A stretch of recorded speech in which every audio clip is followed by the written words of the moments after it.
Islam, Islam, Islam, and welcome to MHHS-Eyes Wide Open. This is your host, Anita L., along with my co-host, Ms. Rain Alice L. Peace and love, Islam, Anna E. Wow. And RVBey. Islam, peace and love to all. Peace and love. Right. Islam. And Cujo Adwa L. Islam, peace and love to all the Moors. Peace. All right. Right. Love, noble Islam. All right. Everyone is here. Yeah. Want to send a big shout out to our internet listeners. The chat room is open, and thank you so much for joining us. Want to send a big shout out to our family listening over in Great Britain, family over in South America, the Netherlands, Islam, Brother Alabasat, the Philippines, Japan.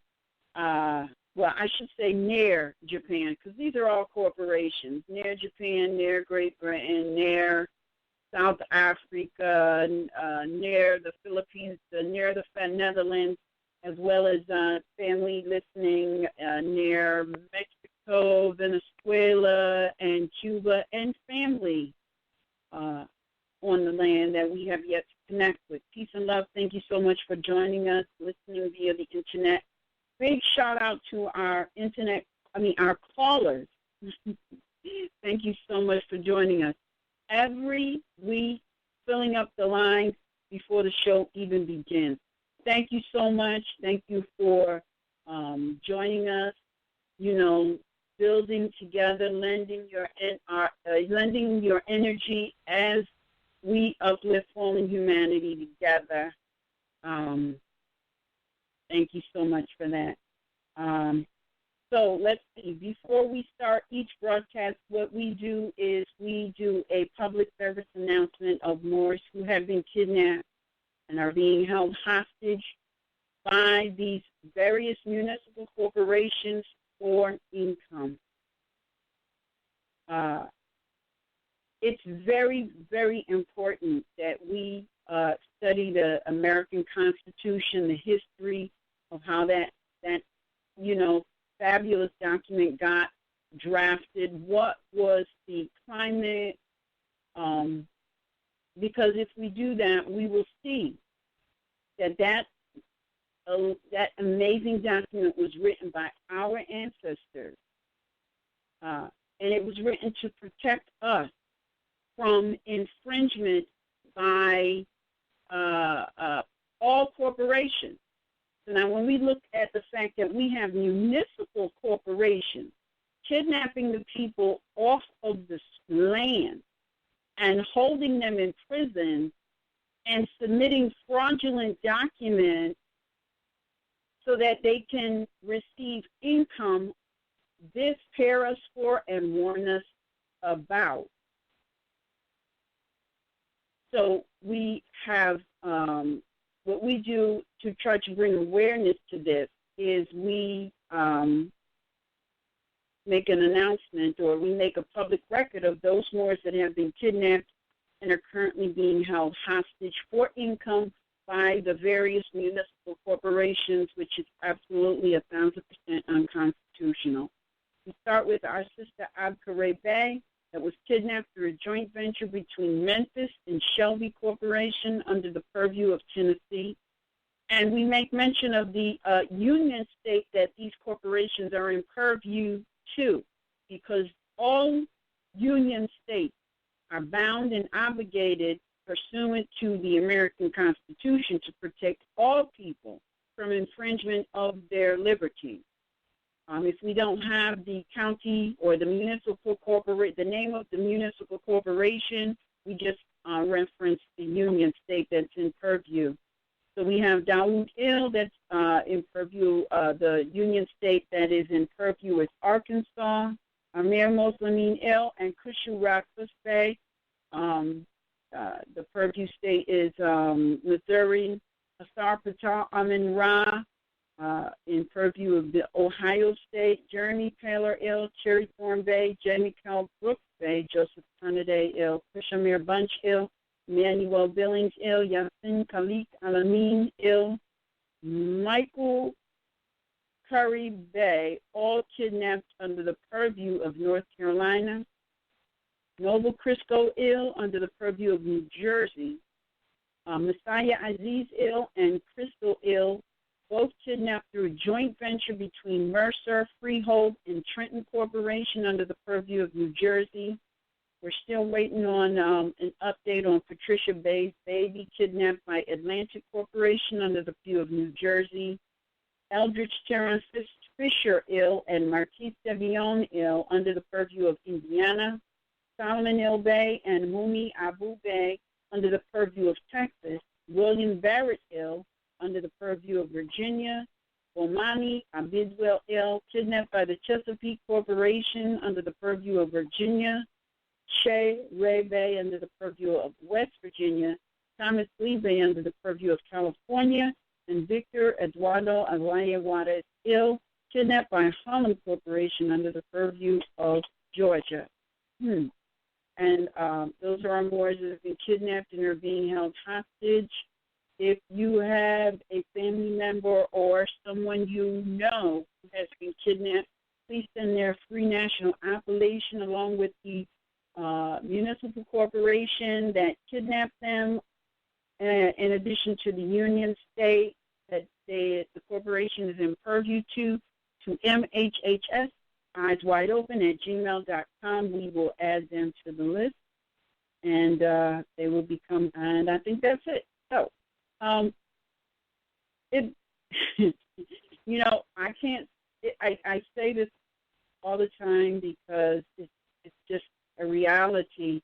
There is just so much going on this American continent and around the world. It's so much to be discussed and just so much to study, and just with all of that, so much thinking and contemplation to be done.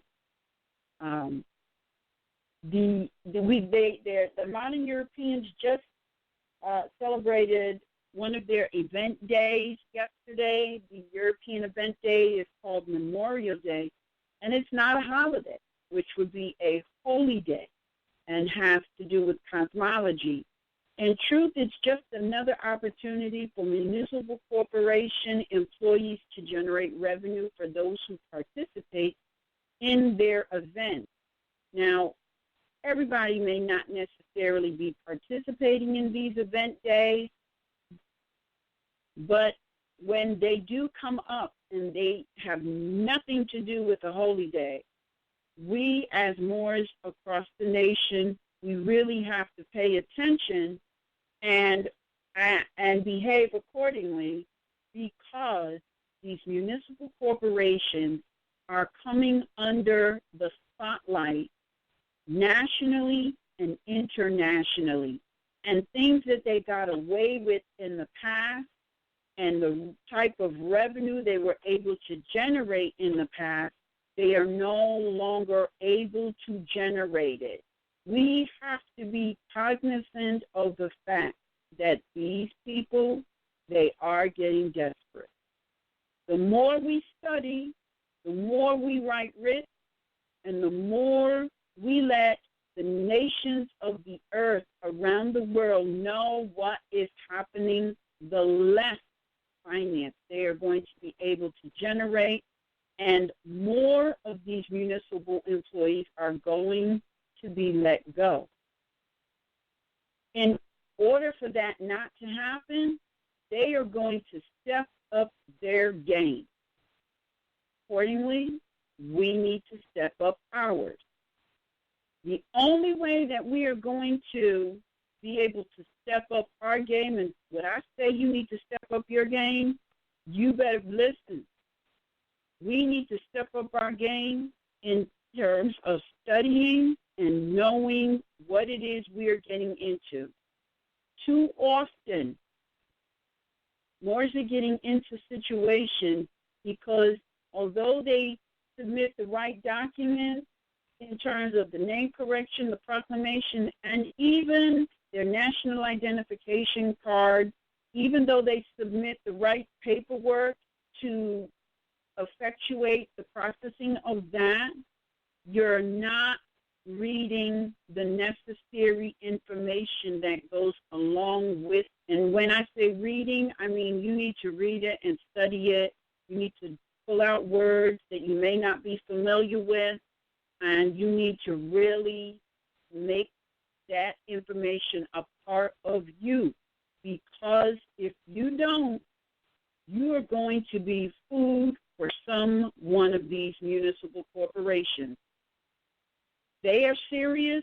We got to be extra serious, because, you know, even if we're not serious about, let me rephrase that.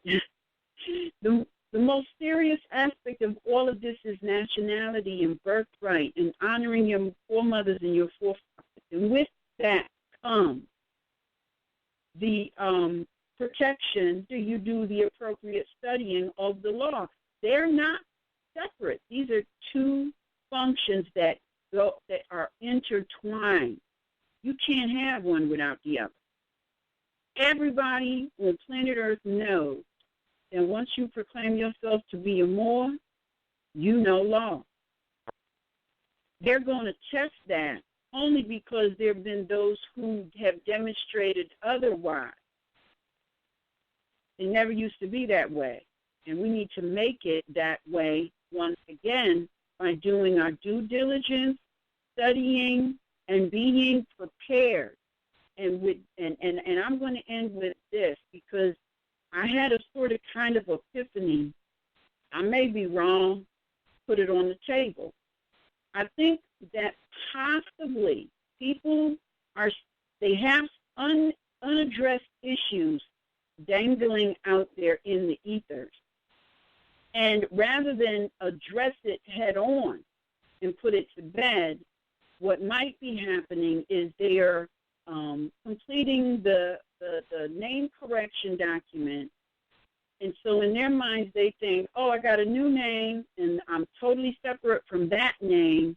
So whatever is dangling out there on that name, you can't come at me with it. And I think possibly this may be why people are sending in name corrections and proclamations as a way of saying, see, that's no longer me, so you can't pin this on me. This is about law. Everything needs to be addressed, and it needs to be rebutted.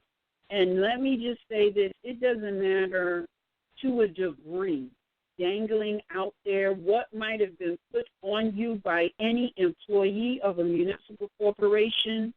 You can always back them off of you with the American Constitution, simply because they are a corporation. They have zero jurisdiction, and by virtue of your existence as a divine being, you can whip them into shape, but only if you have done the appropriate studying. That American Constitution is the repeller of foolishness and wayward municipal employees. Islam? Islam. And I'd like to add to that, like what you're saying, where people are declaring the nationality and proclaiming, by something, by the written. But one of the things is, because they even have people out saying, yeah, you know, I'm changing my status. Right? They even have people that have what I'm going to call a campaign or whatever, or change your status. Well, you know, first, it would make sense to look up what status means. You know what I'm saying? Because by definition in law, I'm not reading it word for word, but I've got it, pulling it up on the download here. It means your relationship to the community. but it is not a mere relationship. It is a lawful and legal relationship. So at that point, that's where you're talking jurisdiction, which is right words, right?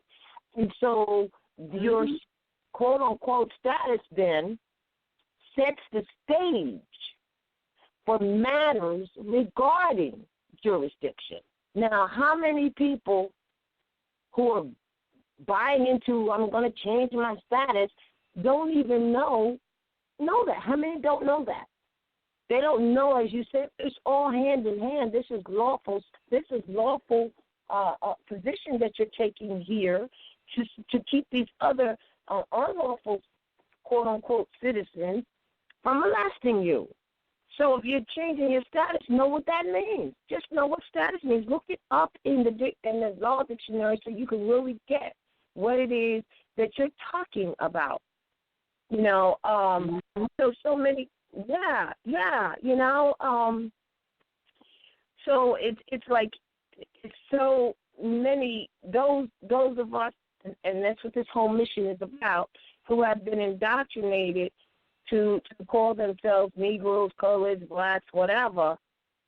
They also do not grasp onto the fact that they're Aboriginal and Indigenous, right? So where you have your civil liberties based on your status, your relationship to the community, right, based on really what your nationality is, because that sets your political allegiance. They have not embraced that they're also in law Aboriginal and Indigenous, right? So they haven't looked that up either. Whereas some of the questions they ask, you know, like it enforces in the rights of Indigenous people, you know, that you cannot be discriminated upon for your religion, for your nationality. You cannot be discriminated upon by anyone else. That cannot be what they, you know, you can't accept that. But whether the rights of Indigenous people was ever a written document or not, these facts still remain, you see. So that's the international collective community saying, hey, I'm with you. Hey, these are your rights. Now, we talked about this before. Many people would claim they were Aboriginal Indigenous. Once again, didn't even read what, even on the surface, what that meant. And then they would act as if they're not. As you just said, if you're not competent with this, you're going to get sliced and diced, because this rising of the Moors' consciousness of the natural beings, the Aboriginal people, is what is choking out these people. It's destroying these corporations from no longer pretending to be government over you. Because once you know who is who, you know who. When you know who you are, you know who they are not. So this is what is causing that fall. And I mean, you see it all over. I mean, you look at all this stuff. I mean, they're losing their mind. And so are some of the natural people, because they don't have a ground, fundamental, basic knowledge of these things. So you know, so everybody's kind of getting lost in this paradigm.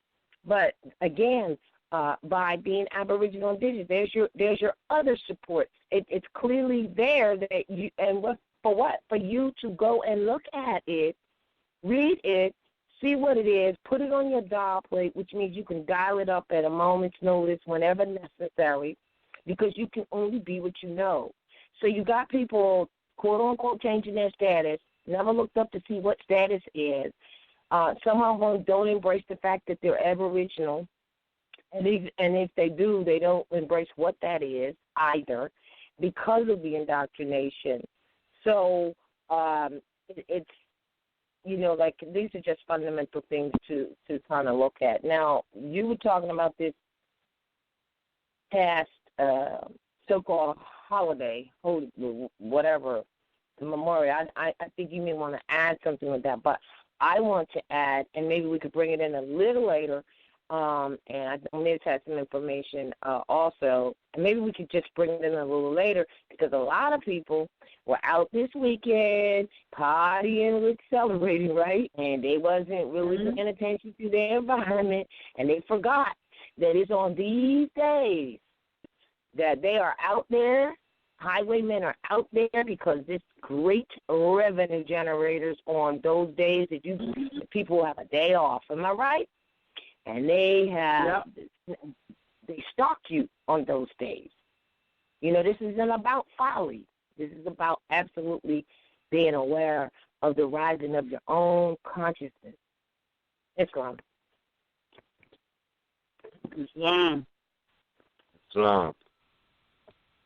Indeed. And that's what they do. I mean, it's kind of unique to say that in the different aspects of law, whereas you were talking about status and the Memorial Day weekend or quote-unquote Memorial Day, hence celebrate in reverence and remembrance for their progenitors and remote ancestors in the Union Army or the United States Army and other civil wars. Whereas I see a correlation to them having a certain aspect of a ritualistic type of necromancy thing going on, like, whereas, you know, you take a moment to actually invoke or deal with, you know, dead bodies or carcasses in the aspect of giving them remembrance and reverence. And I say that because the celebration originally was held specifically in the cemeteries. So, you know, it wasn't just something, originally it was held in cemeteries. And this is why you see, like, a lot of different so-called troops. They'll visit these cemeteries and print, you know, the Star-Spangled Banner or the Confederate flag, depending on, you know, their perspective and things of that nature. But, that's what it is. So it's a certain veneration of the necromancy. I mean, I feel like everybody should honor their ancestors. But this is more of a ritualistic thing, life and death, you know, and on the metaphysical level, you can look at it as being in full life and civil liter mortus. There's a certain reverence there, whereas democracy agents, you know, are out trying to nab collars. And you know, this is why they be out so heavy, because it's a certain energy of being in full life and civil liter mortus. And the necromancy rituals that they do in veneration of the death and destruction that has already been in North America and other places. So what happened was they started it in the South, and then, you know, because they say back then that, you know, the South was against the North and the North was against the South. These was just different discrepancies amongst the modern Europeans. But it was something that they all agreed on, you know, to actually take that last Monday in the month of May for the reverence of soldiers. So, yeah, that's what it is. Soldiers that passed, soldiers that died. Because this distinguishment between Memorial and Veterans Day is that Veterans Day, that's for soldiers that are living as well. But the Memorial Day is for those who have already passed away in battle, etc. So this is a specific necromancy reverence, or celebration. And it's not to be overlooked, again, because the main thing is that originally it was celebrated in cemeteries. So, you know, getting the grill and cooking out, that's not what it was really all about. You know what I mean? But as you know, Moors have adopted, you know, a lot of modern European concepts, whereas, you know, losing the culture, you get attached to a foreigner's thing. And I'm pretty sure, you know, it might be a Moor out there who was diligent and probably came up with some sort of mathematical alignment of why they chose that day, or astrological alignment of why they chose that particular day as the last Monday in May. But just my last piece on the subject, I also find it interesting that the word May just means month of increase. So, there's like a crescendo aspect that's going on, from nature and among other things. So I just wanted to put that on the record. Islam? Islam. I want to add one other thing. The reason I even brought that up is because, like a lot of Moors this particular past weekend, they got hindered, and they got their property stolen, their ID stolen, and they talking about, they won't give you back your ID because it's evidence of, I don't know how they word it, false ID and stuff. So now, a person who knows what an identification is, right, and knows that they have the right to, what's it called, man? What is it called? The self-identity. There's a case law. Autonomy, self-determination, the universal right to self-determination, exercising aspects of their birthright, nationality, for sure. Mm-hmm. Right. Yeah, among other things. Before, I didn't want to cut your wisdom, but I do want to add on when she was I finished. want you to add that, if you will, and we can move on with it. But add that that we talked about, that you used, that you found or whatever. That. Oh yeah, hold on. Hold that. Huh? I'm gonna just be honest and brief as I can. Yeah, because it's really pretty strong when, that's something very similar, because it happens to Moors often. And and you just, like, when the so-called magistrate is sitting there, say, okay, we're judging you with, I don't know, you recall it much better than I do. And, and they said something about presenting a false ID or some crap like that, and you came back with that strong stuff right there. And he just turned the page. Like, okay, we're going to forget about that and drop the whole thing, of course. That's what I'm talking about, that particular reflection that you made there, as well as something in, I don't know if it was international maxim or something you added. If you would just share that. And the reason I want you to share it is because this past weekend, a lot of people had this happen to them, and they're going to continue to have it happen to them. See, a lot of people say, like, if you keep doing this stuff, you're going to go to jail. No, they're always out there looking to find some reason to give you some false charges. It's just that when it comes to their little holidays like this, that, as we just showed, is out of proportion and left to be open for people to think it's party time, out in the streets, party time, right? They're on the stalk for you, and it's just a matter of percentages and also lack of knowledge. So if you could just share that, that would be great, because a lot of people who have emailed us, maybe this will assist them with what they got to do. Boom, bang, bang, 1, 2, 3, it's done.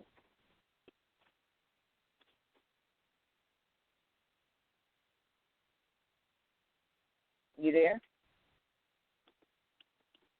I'm here. Is Liz there? You know what? He just dropped. Oh boy. Hold on. Oh, okay. I trust he will, or he'll find another avenue, because I really just wanted him to share that so it could be the answer to some of those who are having who had that issue. Islam, you there? Yeah, I'm here. Pardon me. I don't know. I don't know what happened with that, but we got disconnected. I heard what you were saying as far as sharing that, but yeah, I dropped out when I was saying I'll talk about it as briefly and honest as I could, but I didn't hear anything afterwards. So if there was anything you wanted to emphasize. if you could share that, I think part of that was case law, part of that was, I believe, a maxim, and it was like when they brought the, that up, like they're going to do to many people, from this past weekend or any day, about, oh yeah, well, you're charged with having a false ID, and then like you came back with boom, bang, bang. It was like 1, 2, 3. It was done. That's what I would like you to share for those who might want to use it. Oh yeah. Well, all right. I still got to pull the actual reference. I shared it with the family before, but just give me a minute to pull it up. Okay. But yeah. I just wanted to emphasize that that's true. They use these different quote unquote holidays or mass energy, ritual energies to try to get at people. Now I say this. I ran into 2 experiences in 2 different decades on this Memorial Day weekend type of thing, and what I realized and took from that is that, okay, you have to be extremely alert. You know how, you move if you're a Moor, so you need to know the opposition of the hour, all right? And let's not be stupid about things. Now, first and foremost, I just want to say that there's never anything wrong with the Moor having a nationality card at all. It's an absolute birthright as a nation, a true and living nation. But I tell you, last year, and I was explaining when I did the preview of Are You in Denial of Your Ancestry, the last class I did prior to that was in May of last year, right? And right after that was Memorial Day weekend, and I caught a situation. I had some other things going on as well, but from that situation, and then right after that, my grandfather on my matrilineal side, my mother's side, passing away, I was forced into a place of contemplation, reflection, and emphatically an antithesis that came subsequent to that, whereas I had to grow. I had to rethink and re-strategize, recalculate how I was moving out in the world, because the policy enforcers actually tried to claim that, my ID wasn't official, like it wasn't legit. So it was pretty interesting because I was with another family member, and they kidnapped both of us. They let my other family member go. All right. The reason they didn't let me go at first is because, and I'm telling you this is from previous fights about, taking, standing for my nationality and birthrights. And I'm speaking on it right now because we're literally talking just last year, the same past quote-unquote Memorial Day weekend. I didn't speak on it like that because, like I said, I had to rethink, re-strategize, recalculate, and make moves according to the situation that was best for, my salvation and other salvation. So, anyway, long story short, they kidnapped me, ran my appellation, nothing came back. Extorted me for fingerprints, everything. Still, and I'm telling you because this is actual fact, after they even coerced and extorted me for my my allodial property or identity, the fingerprints and whatnot, and it's kind of odd. I'll explain the details later. I'm not going to skip you around, but I'll get into that aspect of why it went down like that a little later. So I was like, because I had some things going on, and I'm like, well, let me see. I've been putting in work on a certain situation for a couple of years now, and I knew we wasn't on the best terms. You know what I mean? I knew that I had these Roman municipal Union Army lineal descendants as adversaries. Not that I'm about, adversity, hate, or anything like that. I just knew where I was at in my life. Excuse me. So they took the fingerprints and nothing came back because I already had attacked the nom de guerre, everything. And I was putting in that work consistently for 24 months and some odd change, all right? going through it. Anyway, you know, they hit me with, like, trumped up, like, 13 charges, you know, 12 dismissed and still fighting one present day. And the one was going in on it was really based off of identity, and this is the real fact. So it all came back around last Memorial Day. You know, some highwaymen under color of law, et cetera, dressed in disguise. They hit me with the accusation of a disorderly person. Now listen to what I'm saying. They hit me with the accusation of disorderly person, all right, for having my Loyal American National Identification Card. Now, mind you, I was already fighting this fight for about 24 months, okay? Keep this in mind. So when they realized, I guess, you know, in their eyes, oh, we caught a big fish type of thing, they wanted to test my chin, and I thank God, thank Allah again, that, you know, I have certain people very supportive, and I love y'all, you know, and y'all know what it is.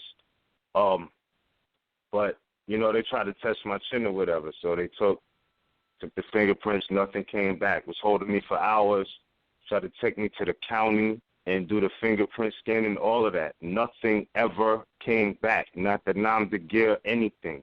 And we're talking about all of this. Now, mind you, again, it was nothing new to me. I've already been on this fight for 24 months. So, long story short, they had set a date approximately 3 months later. All right? What was it? It happened in May, June, July, August, September. Okay, yeah. The first date they set was about 4 months later. And I'm like, you know what? I'm going to make a special appearance and kill this shit. Excuse me.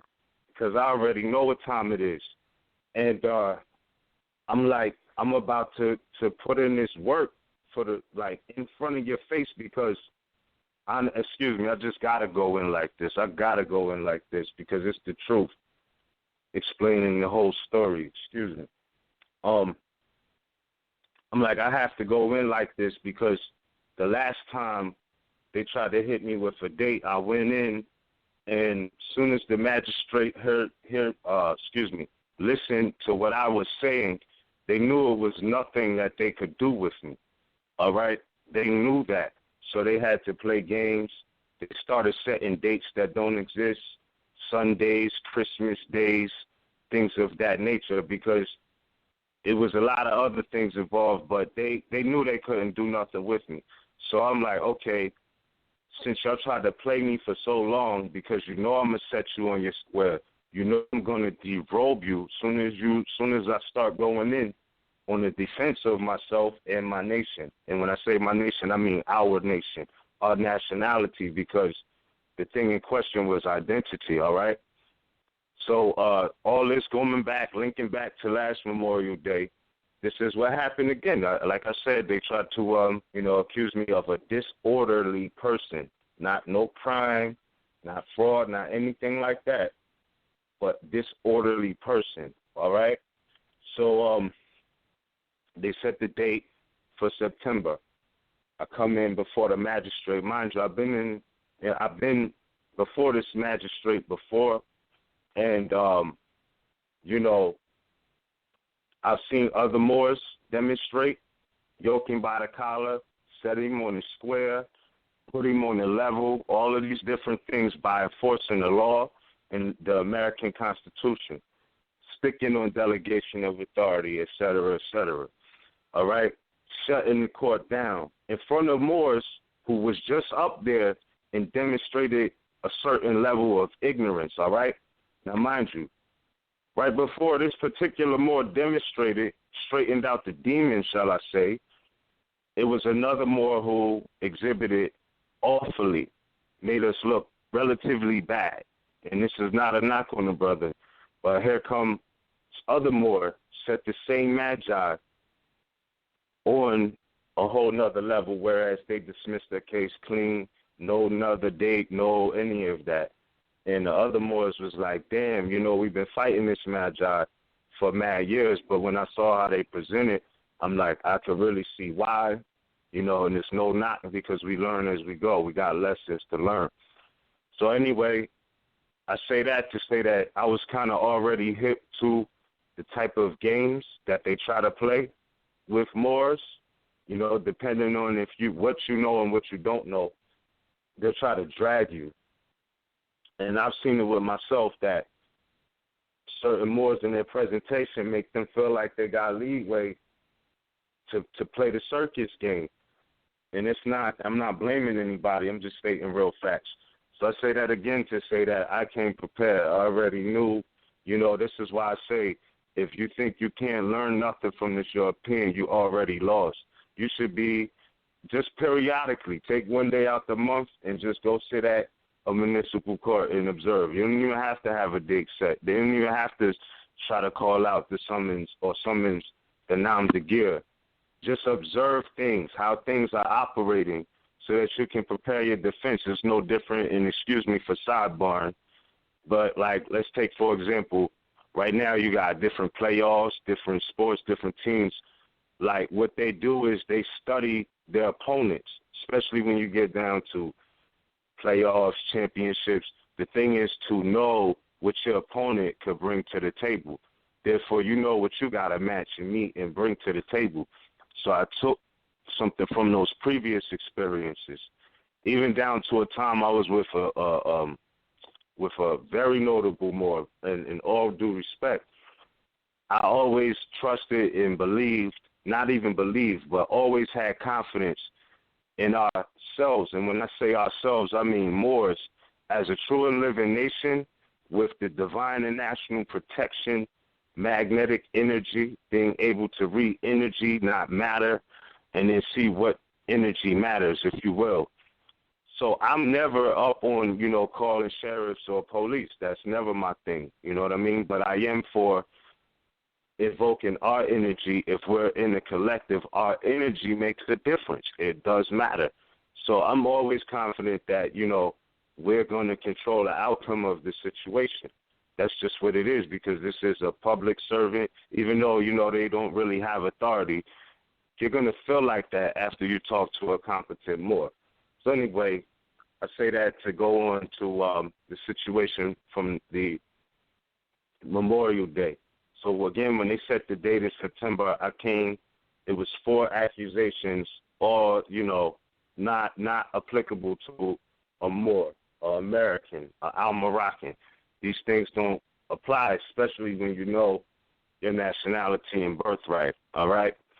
So, again, I just want to reemphasize the accusation was disorderly persons for having an allodial American national identification card. So on the first special appearance, I go in and now, hold on, let me just also make an emphasis on how this is color of law real quick, because the certain quasi-national jurisdiction, they say disorderly persons is not a crime. Disorderly persons is not a crime, but it can be, you can, quote-unquote, be penalized with 6 months or 180 days, quote-unquote, imprisonment at the county jail, right? That's the penalty, the maximum penalty for disorderly persons offense, as they call it. Now, mind you, the first time I was accused of this, I was accused of a crime, all right? And I spanked the shit out of that. Excuse me, I put up a fight. I'm not here to brag, but I'm telling you, I've been this is what my life been about for the past couple of years. I know a lot of you don't know that, but I'm definitely comfortable sharing it now. So I already know what time it is, you know what I mean? So first and foremost, I want to say, okay, once you know, things got back, I'm like, all right, well, this time they didn't, quote unquote, accuse me of a crime. They accused me of a lesser offense, which neither one of them were ever offenses, and there's never been a judicial determination to affirm that this accusation is official or legit or has any validity, because first and foremost, when they accused it of a crime, I rebutted it, all right? I rebutted the accusation line for line. I rebutted the accusation. I didn't send in my judicial notice and proclamation. I didn't send that in as a defense. I sent in substantial evidence and made a case in defense as if I was arguing before the Supreme Court and just basically CCing the de facto lower court. You know what I mean? So my perspective was, when I was writing, was that I was always talking to the world, never just the court. You know what I'm saying? And I think that perspective and approach made the difference as well. So this time again, you know, coming back to last Memorial Day, I'm sorry, it's a lot that goes with it. But coming back around, they made a special appearance for last September. And we go, remind you, they kidnapped two of us on this. And we go to the special appearance. The magistrate, he reads off the accusation, you know what I mean? And he says, you know, the allegation, such and such and such and such. And I'm like, yeah, well, I just want to take a moment to analyze this accusation, whereas this is void, number one, because it's in defective language. Number two, you don't have jurisdiction to hear this because this is basically an aspect of nation hating. And I emphasized what, because I'm before Rome, and I'm not on nothing like, you know, when in Rome, do as Romans do. I was coming from an international perspective, first and foremost, that I know what your code of ethics is. I know what your obligation is. Why are we even talking about these accusations? Whereas the accusation says there's a disorderly person's offense for having a Lodi or national American identification card. I am American, and I have this absolute right to possess this document. And furthermore, you're prohibited via the Roman maxim that you obligated to, as far as not biasing somebody off of their nationality, religion, you know, national origin, race, creed, orientation, or any of that. So when I said that to him, mind you, we was the first ones they called up, so the courthouse was packed. This shit was like a face-off, like, you know, like in a Coliseum type of situation. That's how I felt. But all I was focused on was him, but I was feeling all of the people who was learning from what was being said about the situation. Like, I felt their energy. You know what I mean? The people's energy was in the building for sure. So then he goes to, you know, well, something about my appellation. And I referred him to a case law that was handed down by the Supreme Court as far as being able to use any quote-unquote name that they will, as long as it's not being used for fraudulent intentions. So I was explaining the sincerity of my situation. I have definitely common usage as far as my free national appellation. I'm not just on here saying this is my appellation. I have other things, whereas, you know, this is how I operate and navigate in my free national appellation. So it was nothing fraudulent as far as I'm concerned. And, you know, state identification card or the driver's license is not a license. So I stood on that. Then he went to, and excuse me, you got to pardon me, I still got to pull this reference. You mean the driver's license is not an identification? Right, it's not an identification card. Yeah, you said license, right? Okay, yeah. Yeah, excuse me. Yeah, the driver's license is not an identification card. You know, neither is it's not a valid ID. It doesn't have a nationality or anything like that. So for them, mind you, again, I had this fight, you know, a couple of years prior to this. So basically, this is on a broader scope. We're looking at in the law of evidence, right? Because when you look at identity, it's in the law of evidence. If they check my history, what I'm saying today is what I told them the first time we had an encounter. You know what I mean? So basically, me staying on my square in this second situation caused a estrangement for me to bring it all together. Like, listen, this is who I am. You can't rebut this. And you're out of order for even entertaining this case.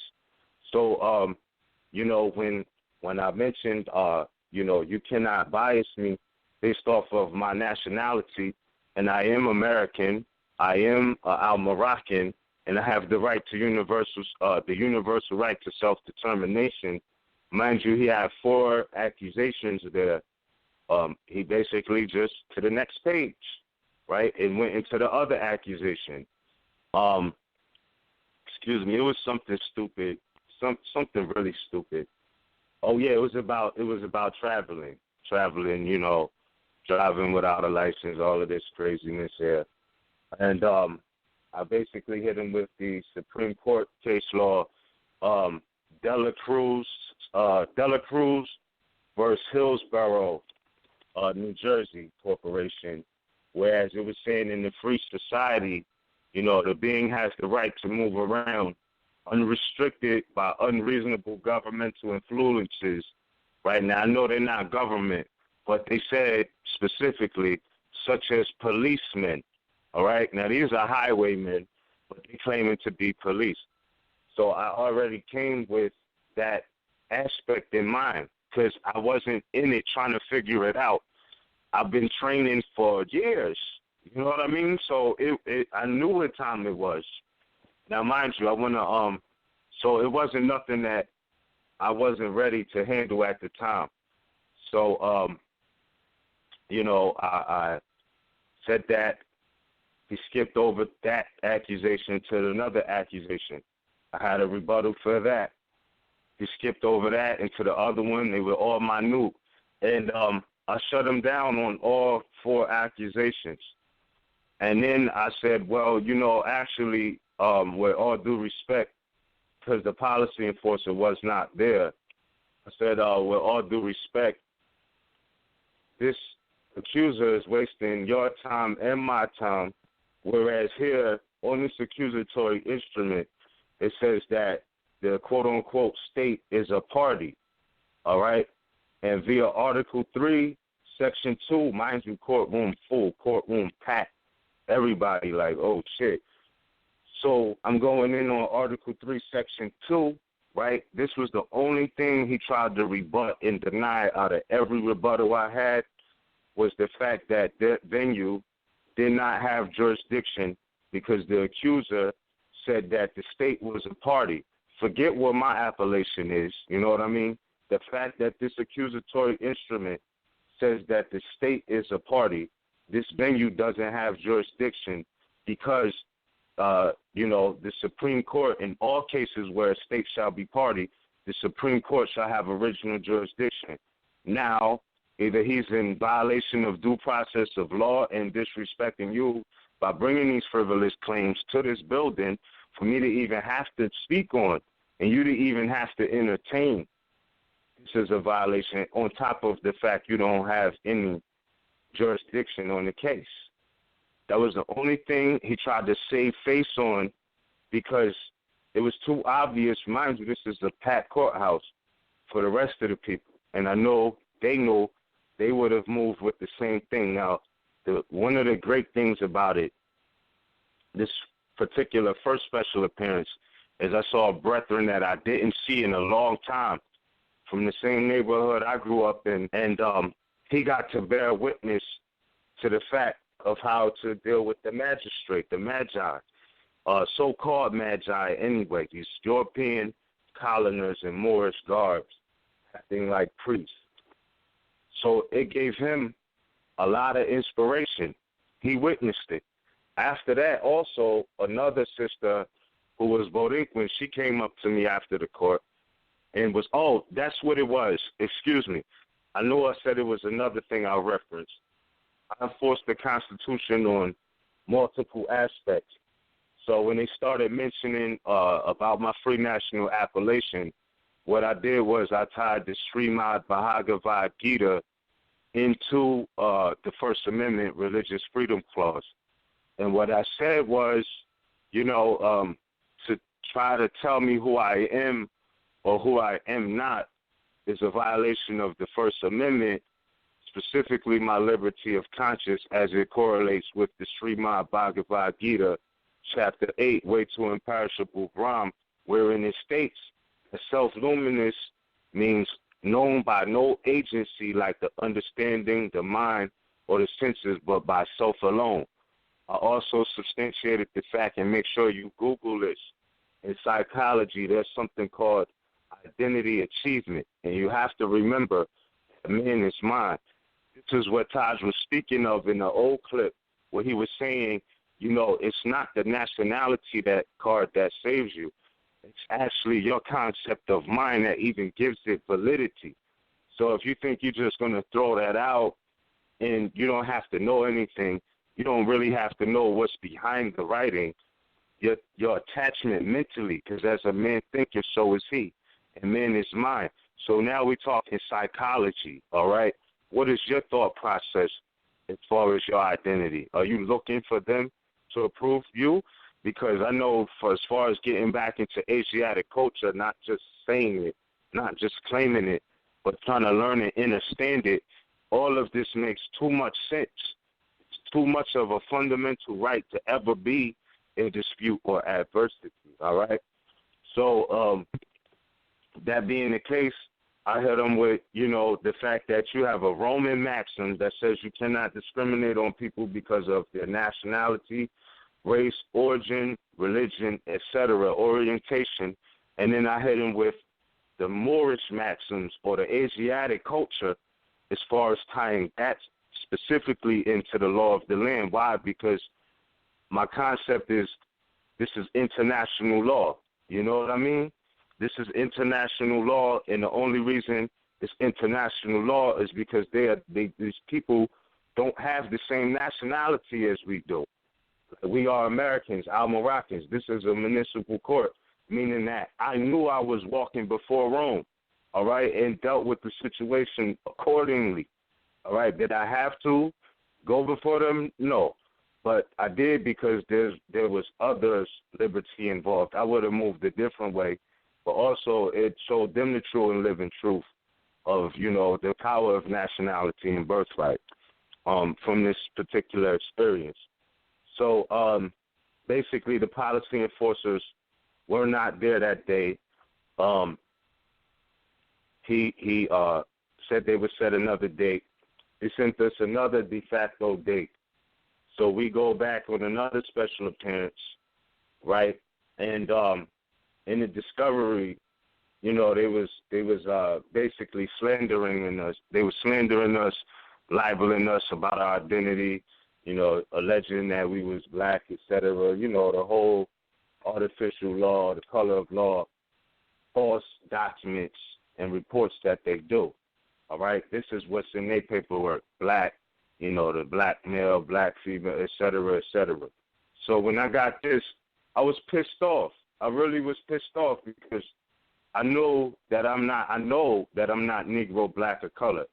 So it was boiling me, but at the same time, I had to keep my composure and grow from this. So I said, damn, how am I going to flip the situation around? Because at this particular time, I'm not just fighting for me. Like, this is bigger than me at this particular point. So, because again, it was others involved. So thought about it. I sat about it. I put in a discovery. And the first question I asked, of course, was about the delegation of authority order. And then in response to the actual report, so-called police report, that they called a discovery, I put in a discovery based off of what they provided, which was very limited evidence. It was fabricated evidence. It wasn't nothing official or anything like that. So I put in a discovery. I said, okay, delegation of authority, and according to this quote-unquote police report, I want to know why did they assume us to be black people? Is it because of our brown skin? So that was a double-edged sword question right there from the jump. You know what I mean? Because, again, I wouldn't have took that angle, but I did because the very nature of the accusation was about nationality and them slandering us as black people. So I made them reflect on why, for the record, did you assume that we were black? You know what I mean? And then I specifically asked, was it because of our brown skin? Please explain. You know, just like you get certain questions on a test, all right, and they say, you know, please explain. I asked them to please explain exactly. Also, I asked them to produce the footage, you know, because they accused somebody murdering, et cetera, et cetera. And so I'm like, well, are we supposed to believe that just because it was accused by a highwayman, or do you have proof of claim? Is there any footage? Was there adequate signage in the area where this went down that there was no littering? Was there a trash can available? Why was you stalking people, you know, in the parking lot with goddamn sports jerseys on, plain clothes type of thing? What's up with y'all? So long story short, I put that discovery in among some other questions. They never answered the discovery. They tried to set a date. I declined that date because I already knew they was using judicial astrology. And again, I would say, excuse me, I hope I'm not being, but I got like this real quick. This is why I say it's imperative. You're good. You're good. Yeah. Okay. Continue. Okay. Indeed. So I just want to take a moment, too, to recognize and make the acknowledgement and Moors. I hope you commit this to memory. Teach this to the children if you have any, your nieces, your nephews, but put it in your heart first that this is a divine and a national movement.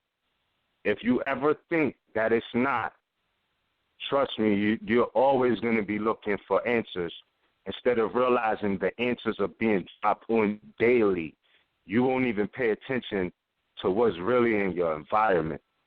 So please, don't ever forget, while you're, you know, declaring your nationality, don't ever think that there's not a divine as so interlaced with this, like you wouldn't even imagine. So, excuse me, almost got, oh yeah, so I say that because he tried to set a date, which when I saw the date they tried to set, I already knew that they were using judicial astrology. Make sure that you look that up. You look it up. If you're listening and you have not looked up the word judicial astrology, get the unabridged dictionary out, go look up judicial, and look at the sub-definitions. Make sure you check judicial astrology. If you don't have an unabridged dictionary, go ahead and Google that definition right now. Judicial, like judicial authority, but judicial astrology, all right? This has everything to do with the zodiac, timing, and all of these things because these people play with numbers too. It's not just the words on the paper, the dates that they set. All of this makes a difference. So I declined that first date. And, you know, he said, well, okay, how about this date? I'm like, all right, whatever, you know. He said, okay, we're going to send you a notice in the mail. So I'm like, all right, whatever, you know what I mean? I'm not here to argue with the magistrate. I'm here to make this accuser look stupid as shit, excuse my expression, in front of this magi and whatever after that. You know what I mean? That's what it is for the record because I'm ready to go in to the highest level if need be, but I was also realizing that my salvation is not in anybody else but you know, our national family.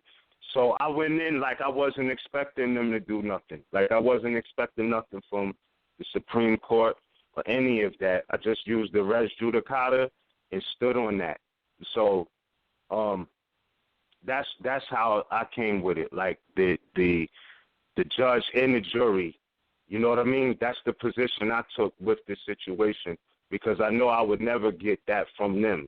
You know what I mean? So I took up that position in an unbiased way, whereas my main objective was not to sit there and argue with the judge, not the judge, the magistrate. That was another ingredient of why things went the way they did. So I said, okay, I'm not here to argue with the black robe. I'm not here to argue with the black robe. I'm here to shut this down and make him, you know what I mean, give a favorable reply. That's what I'm here for. I'm not here to argue with him, you know what I mean? If anything, if it's any rebuttals, I'll put it in writing and give them a courtesy copy because at this particular point, I'm like, this is a Supreme Court case. This is not a municipal court case. And I kept that in mind, all of the aspects, opposed to trying to get them to, you know, do certain things. I handled it that particular way. All right, so that goes back to when he tried to say that the Constitution, remember I said the only thing he tried to save face on was the first special appearance was the fact that, oh, trust me, the Constitution doesn't say that, because I hit him with the fact that Article 3, Section 2, in all cases where a state shall be party, the Supreme Court shall have original jurisdiction. And I said I do not waive original jurisdiction. And then I read Marbury versus Madison, whereas it says, you know, the Congress may, you know, delegate certain authorities. However, it cannot restrict the original jurisdiction of the Supreme Court. So I said that, and he was like, mind you, because I'm killing him in front of all of his sheep as he's seeing it. So he was like, trust me, it doesn't say that. It doesn't say that. I'm like, okay, whatever. I'm not here to argue with you. Because you didn't make the accusation against me, right? You claiming to be a judge. I'm holding you to your claim. Even though I know you're not, I'm holding you to those standards since you claimed it. You got to deal with this law here. Can I interject there for those who may have missed? Just hold on. Hold on. Go ahead.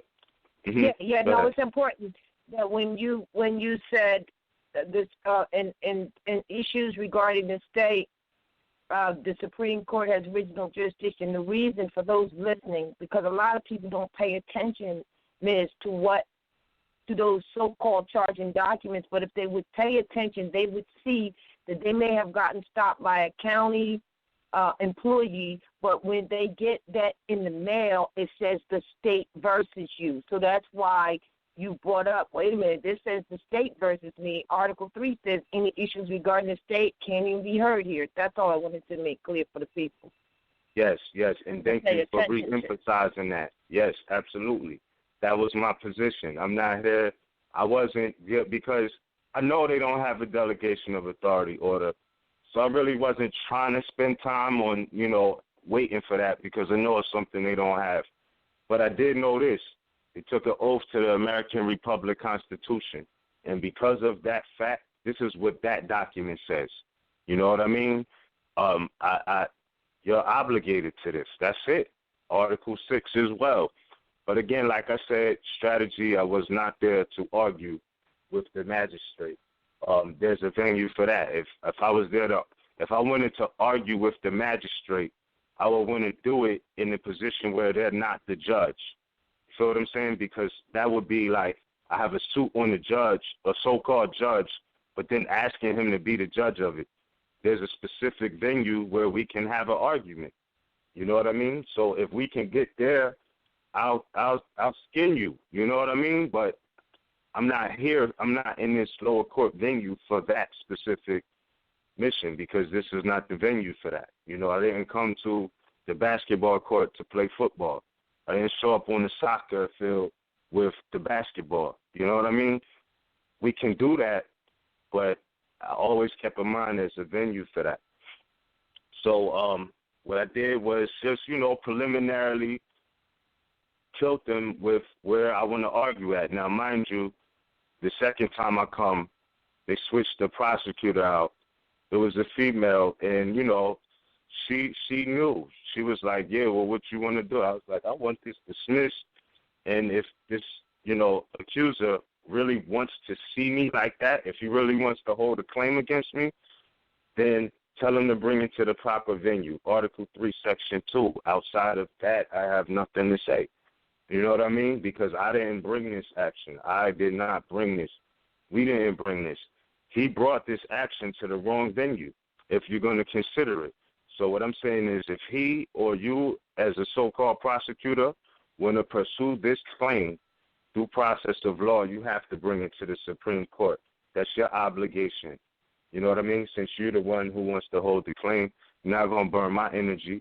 You can see me, but we're going to do this at the right venue. That's it. That's all. That's all I've been itching for anyway. If anything, if y'all really want to do this, we could put this to bed. You know what I mean? So,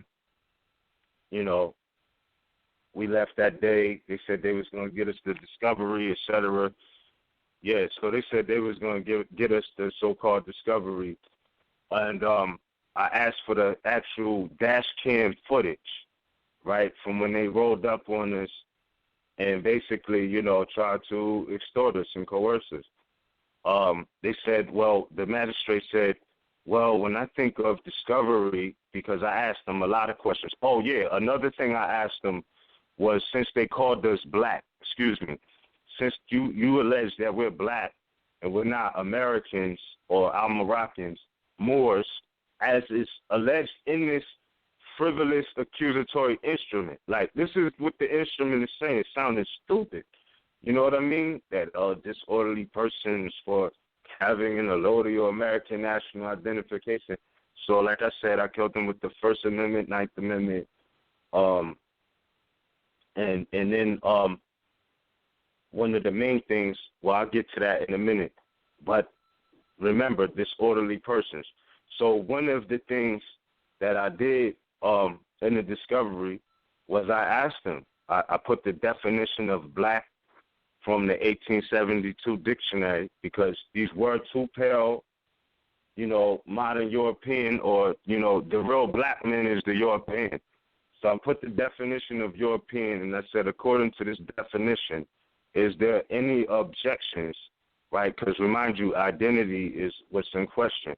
I said, is there any objections to the fact, since this reference of black meaning pale, is there any objections to the fact that these two highwaymen who accused us about, being American nationals, being disorderly persons, is there any objection to the fact that they are actually the black men, right?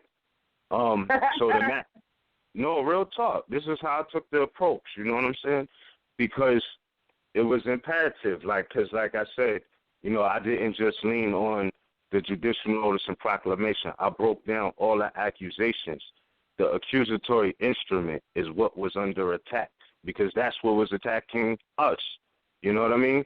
So I looked at everything specifically with this situation, right? They said, black, American. So I'm like, I guess they think they American, right? Now, I know myself. I know my nationality. I highlighted the definition of American in my unabridged dictionary to the point the words are not even there no more. You can't even really even see it. That's how much of a mantra that word is to me in the 1936 unabridged dictionary. All right, so it's defaced in my dictionary. So I'm like, you're not just gonna get off with this, like I'm black and I'm not American. When this goes back to any of the Aboriginal or copper complexion natives found on the continent by Europeans. I know you're European. You know you're European. But see, when he mentioned what is my nationality, I said, well, what is your nationality? This clown named a quasi-national domicile under the Union States, all right? So at that particular point, I realized, he's quasi, or he's just really stupid, like ignorant. But ignorance of the law is no excuse. Because I said, that's not a nationality. You're either Italian, Irish, German, whatever he was, whatever. He was a modern European, or better said, a branch of the Germanics, or a part of the Germanic tribes, if you will. All of that was in the discovery. And again, I definitely had a lot of external help too.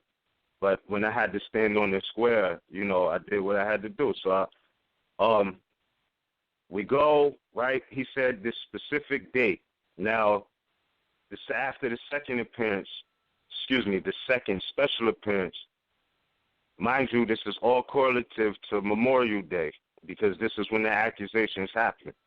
All right, so when we came back for the second special appearance, he said, okay, well, we're going to reschedule it for this date because of whatever, and we'll send you a notice in the mail. So me and my co-partner, all right, we never got anything in the mail, but I remembered the date. So I'm like, this one wasn't too far away. I'm like, they never sent us nothing, but I had just went through another experience. I'm like, I'm not going to let them get away with nothing, no. Let's go make the special appearance and see what's really good. So the whole time, I'm like, we never got an actual, because even if they say a date, you know what I mean, they still have to serve you a notice by law, whether it be valid or invalid. You could challenge that after you get it, or, refuse it or whatever. But they have to, you have to get served process. Void or irregular, valid, etc. You have to get served notice. We never got served notice. But I was like, since I just went through that, I'm like, well, let's go down here anyway and see what's good. But again, from the work I was previously putting in, and I kind of felt like,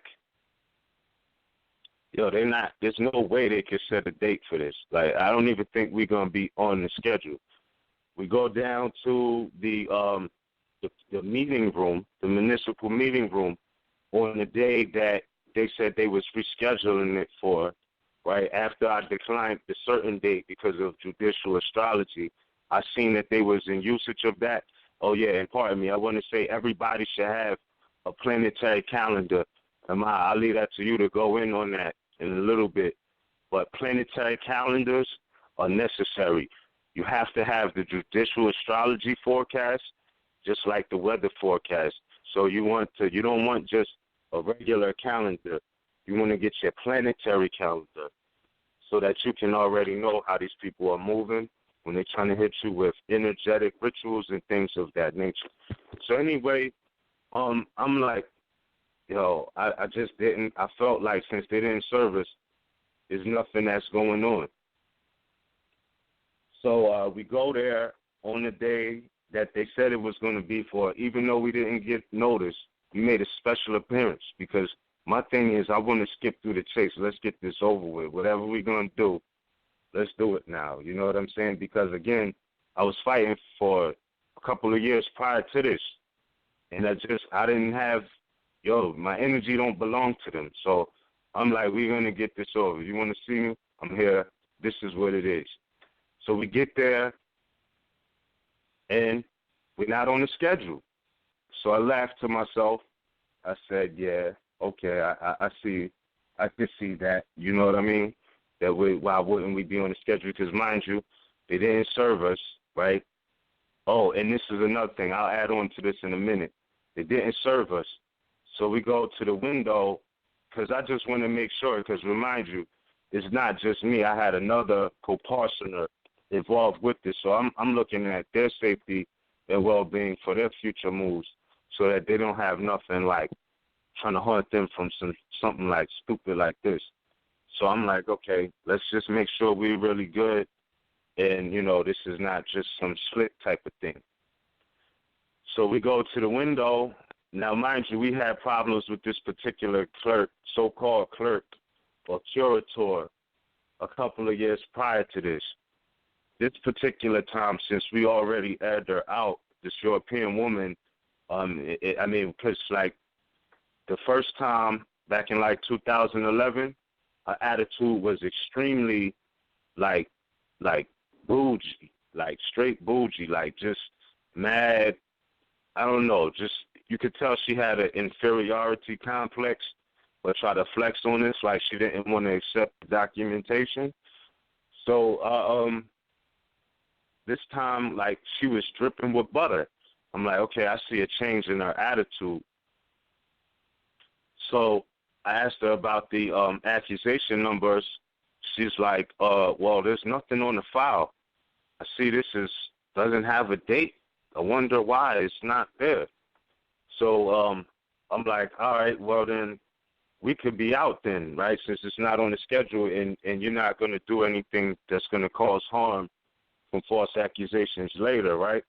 She was like, well, hold on, let me just check with the magistrate just so you don't leave, and then later they try to say that nobody, responded to this situation here because it was supposed to be on a certain date. She said somebody put it on, but then they took it off, all right?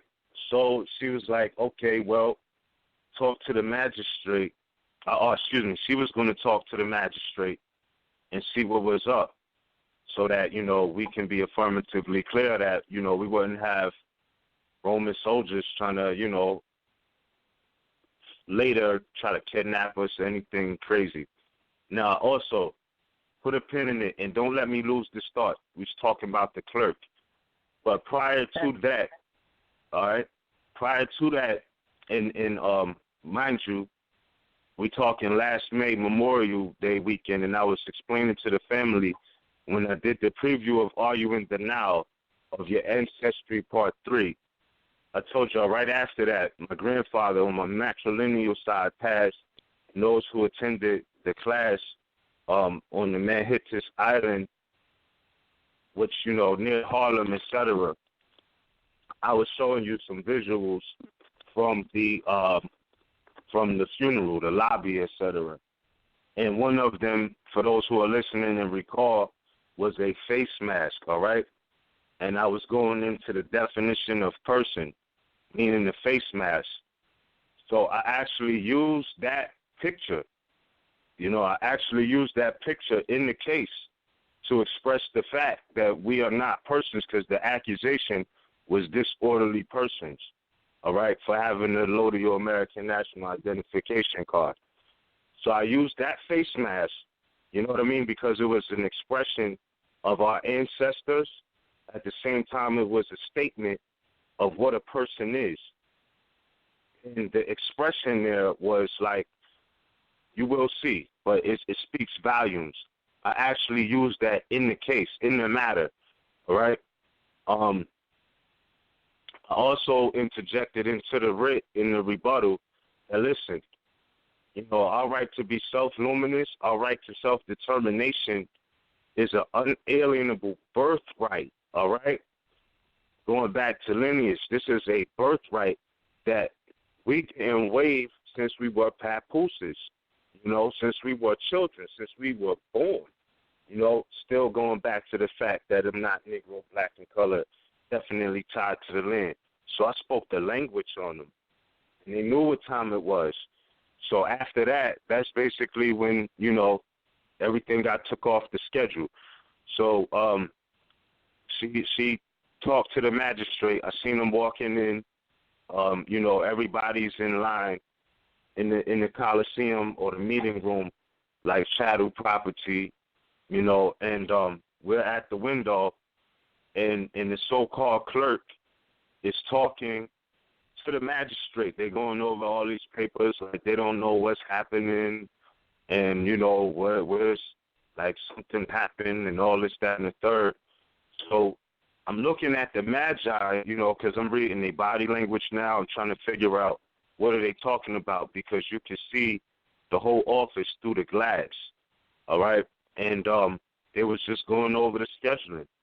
And she comes back to the window like, yeah, you're not on the schedule, but judge has, like, to hear it, you should just wait to hear it from so-called judge, in the courtroom. Well, I'm like, well, if we're not on the schedule, we're not trying to wait all day. He could say what he got to say to us on the record, but we got to be first. You know what I mean? Because we're not on the schedule. So sure enough, we go in the room. Before he called anybody, he called us up, and they found the scapegoat like, oh, well, this particular accuser is deployed to the military right now. Therefore, there can be no moving forward. And I said, well, first I said there's a discovery in, because I didn't know what's going on. That still has not been answered. And he said, well, when I think of discovery, I think of dash cam, different police reports, et cetera. I said, that's exactly what I'm talking about, because there should be dash cam footage that's introduced, and it hasn't been. And he said, well, I tried to contact the police department, and they didn't answer me back. And all I can do is I'll try to get that evidence to you as soon as possible. So, yeah, because without that evidence, it would further prohibit us from preparing a lawful defense. Therefore, we can't do anything. We need what's being asked for in this discovery, including the answers to the fact of why was we assumed to be black. Why didn't you assume us to be African? Why not assume Dominican? Why, out of all things, did we have to be assumed black? Because I know some Moors who've been branded with the Dominican brand, all right, whose skin is as dark as ours, and you wouldn't even think any separation until you heard their accent, and then you still should know that there is no separation. So my question was like universal thought, like why out of all things would you assume us to be black? I need to know that. I have to know that for the record. You know what I mean? And show your objection to the fact that these European pale-skinned people are not black. They're the black people. Show and prove otherwise. They, family, have heard nothing from them. You know what I mean? To this very day. And praise to Allah, I don't want to, quote-unquote, jinx myself, but in every aspect of this situation is voided. Statute of limitations passed, different accusations. They got like 90 days to move forward with. So the bottom line is this, like I was saying before, we spoke a couple weeks ago. As long as you stand on your nationality and birthright and don't be afraid to claim that, you know what I mean, and stand on that, it sets up provisions for you in the future. So yes, it's a now thing, but you got to know how to move with that, and when you're doing that, what you're actually doing. And to say the least, there's nothing that they can move forward with. It's timed out. So if you don't face your accuser, right, you have the absolute right to face your accuser. If your accuser is not there, whether they're claiming it to be the state and the state don't show up, or whether it's a highwayman and they don't show up, just like they would try to put out different hits or municipal warrants on you for not showing up, it should be a hit out on them in that aspect if they don't show up or the case dismissed, because you have the right to face your accuser. Always keep things in proper perspective. The so-called judge, and listen to what I'm saying, the so-called judge, magistrate, etc., they're not the one who brought the accusation. So just because you see a magi, a so-called magi, that does not mean that you're facing your accuser. That's not your accuser. That's supposed to be the one who's keeping the pay rule or the equal balance, the equilibrium. If they're not doing that and they start acting like prosecutors and they trying to prosecute you and ask different questions, discovery questions, etc., know that the situation is out of order, whether they have a delegation of authority order or not. It's out of order, the nature and the function of things. So, with that being said, I want to say, too, that the night that they tried to kidnap us, and they, coercion, etc., took the your personal property, etc., when they ran my fingerprints, facial recognition, all of that, I remind you, family, nothing came back. Understand what I'm saying to you. Imagine, right? And I say this because prior to that, I was kidnapped before, and they had that information. All right, now I can hear some people, oh, I wouldn't have gave up nothing. All right, sounds good, bro. Sounds good. And you have that right, you know what I mean? But I was in a different time and space and zone with the situation because, as I said, I had other things that I personally wanted to be clear on. You know what I mean? So when nothing came back, I said, okay, this is an affirmation that I'm in the right, that I took the time by me asserting and my nationality, my free national appellation, and rebutting the nom de guerre for a while. It was eradicated from their system. But they got this technology now, whereas they do this facial recognition thing. Like they could take a picture and you don't even know. They just walk by with their iPhone, take a picture, and then try to scan your face through the facial recognition. So those who know in certain different quote-unquote licenses and things like that now, they'll tell you you can't smile because it throws off the facial recognition. So they're using a certain technology at the same time, whereas even if you don't cooperate, and I'm not saying what you should or shouldn't do, it's unfair. It's almost unfair because of this technology, man. They got a crazy database. So, you know, that being said, I mean it when I say, you know, I'm thankful to be here. I'm just happy to be here. It's great to be alive. It's great to be a part of this.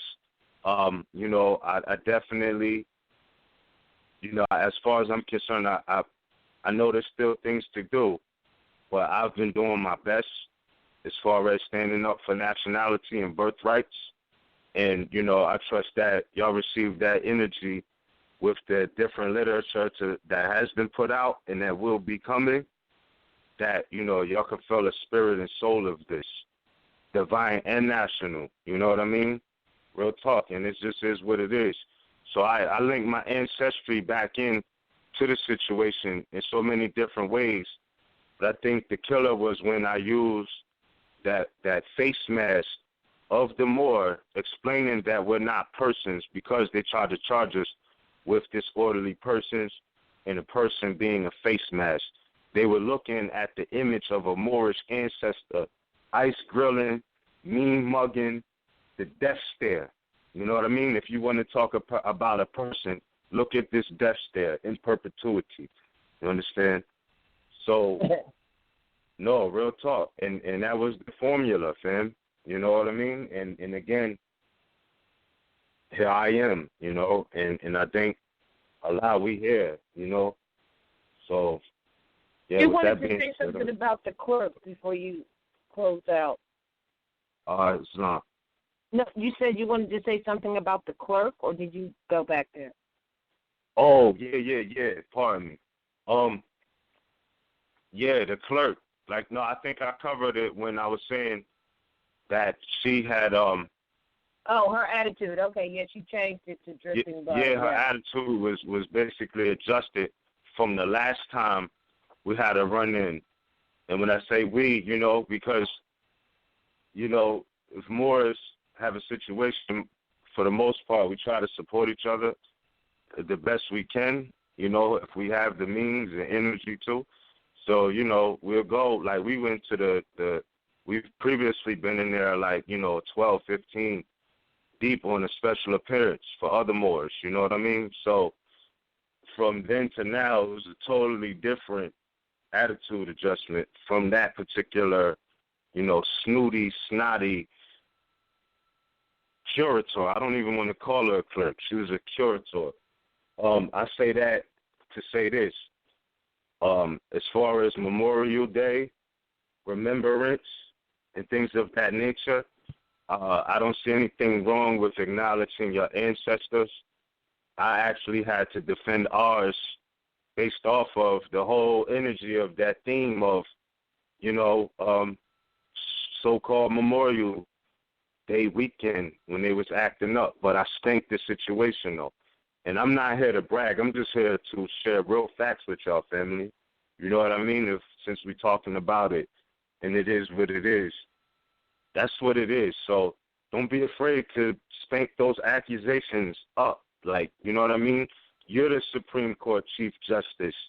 All right? Keep that in mind if you find yourself having to deal with them, but never get arrogant. Always be wise. Use your discretion. Use your prudence, the jurisprudence, and always everybody in their position. You don't see boxers going in the ring trying to fight the referee. It's not what you're there for.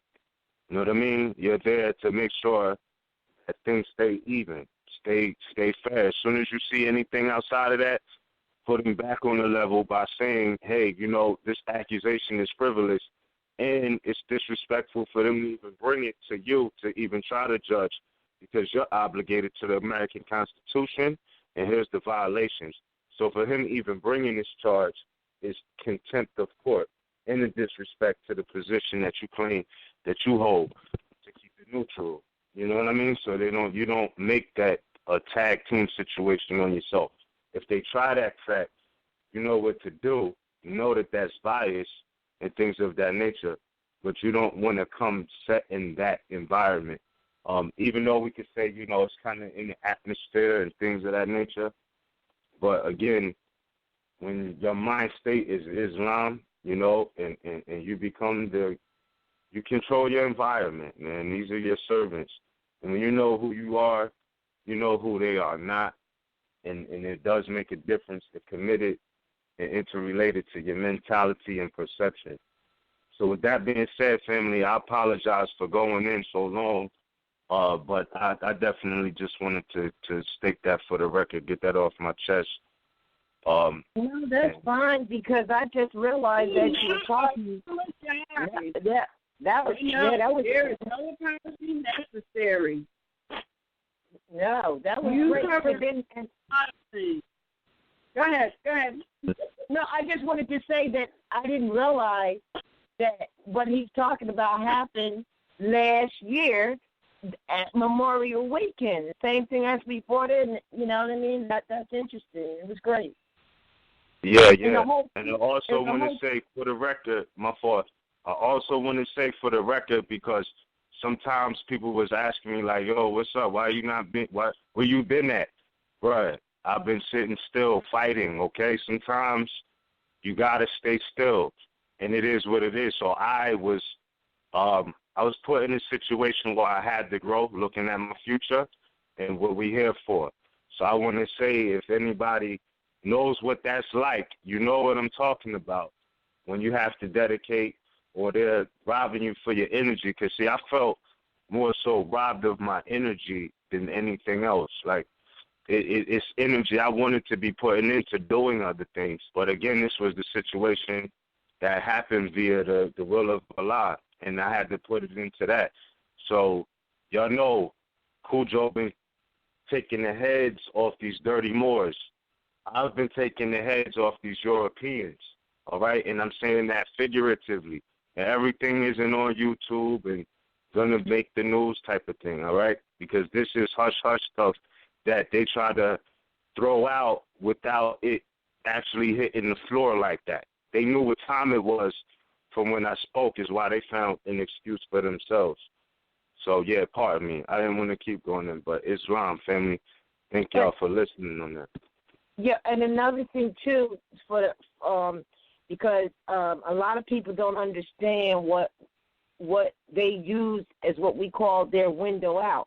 What they told you basically was their window out, because they like to save face. And if you stay on the law, you can recognize when they are using a window out, and then you know that it's done. You know, because they're not, like people say, I remember, well, where is the precedent for Moors? Where's the precedent?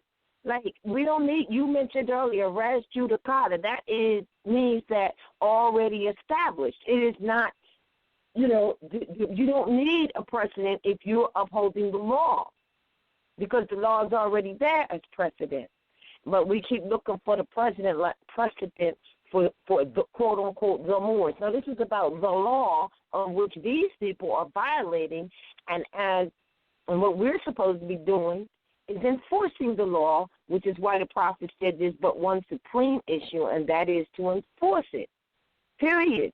And so all of these demonstrations and what you just shared is just an example of the enforcement of law, and you will get a different reply. Now, I know for a fact that there's a lot of Moors out here, newly claimed or what have you, who have not, as we mentioned earlier, even looked at what status means. Therefore, how can they possibly effectuate it if they don't even know what it means, but yet they're changing their status, because that's the new term. I'm changing my status. But ask them what status was, they wouldn't know. You see, so we have an obligation and a responsibility to know, and when you do, things will be different. And you can tell by what's and then, you know, like, it's a rough situation to be in, because we're sharing as much information as we can, giving it out freely, putting it on the site, but it is the people's obligation to receive it and make it a part of them, because you can only be what you know. And when they don't do that, then it's like, oh, well, you know, so-and-so's in trouble. You know, but did so-and-so or whatever did something that maybe they weren't ready to do yet, and they didn't call you up and say, hey, listen, I'm getting ready to do this or that. You know what I'm saying? And then it's like, well, they're a follower, they're a believer, you know, all that stuff. And you know how we talked about that earlier today? Well, like, this is not it's not about a belief or a following. So, yeah, real talk. Yeah. Thanks for sharing this, because essentially I wanted you to give answers to some of the people who this past weekend are getting that charge of the identity. That's great. I'm sorry. Go ahead. I didn't mean to cut you in either.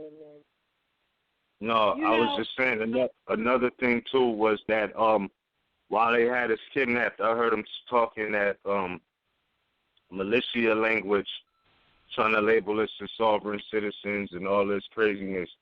And I kept telling them, you know what I mean, I'm not a sovereign citizen. I'm an American, all right?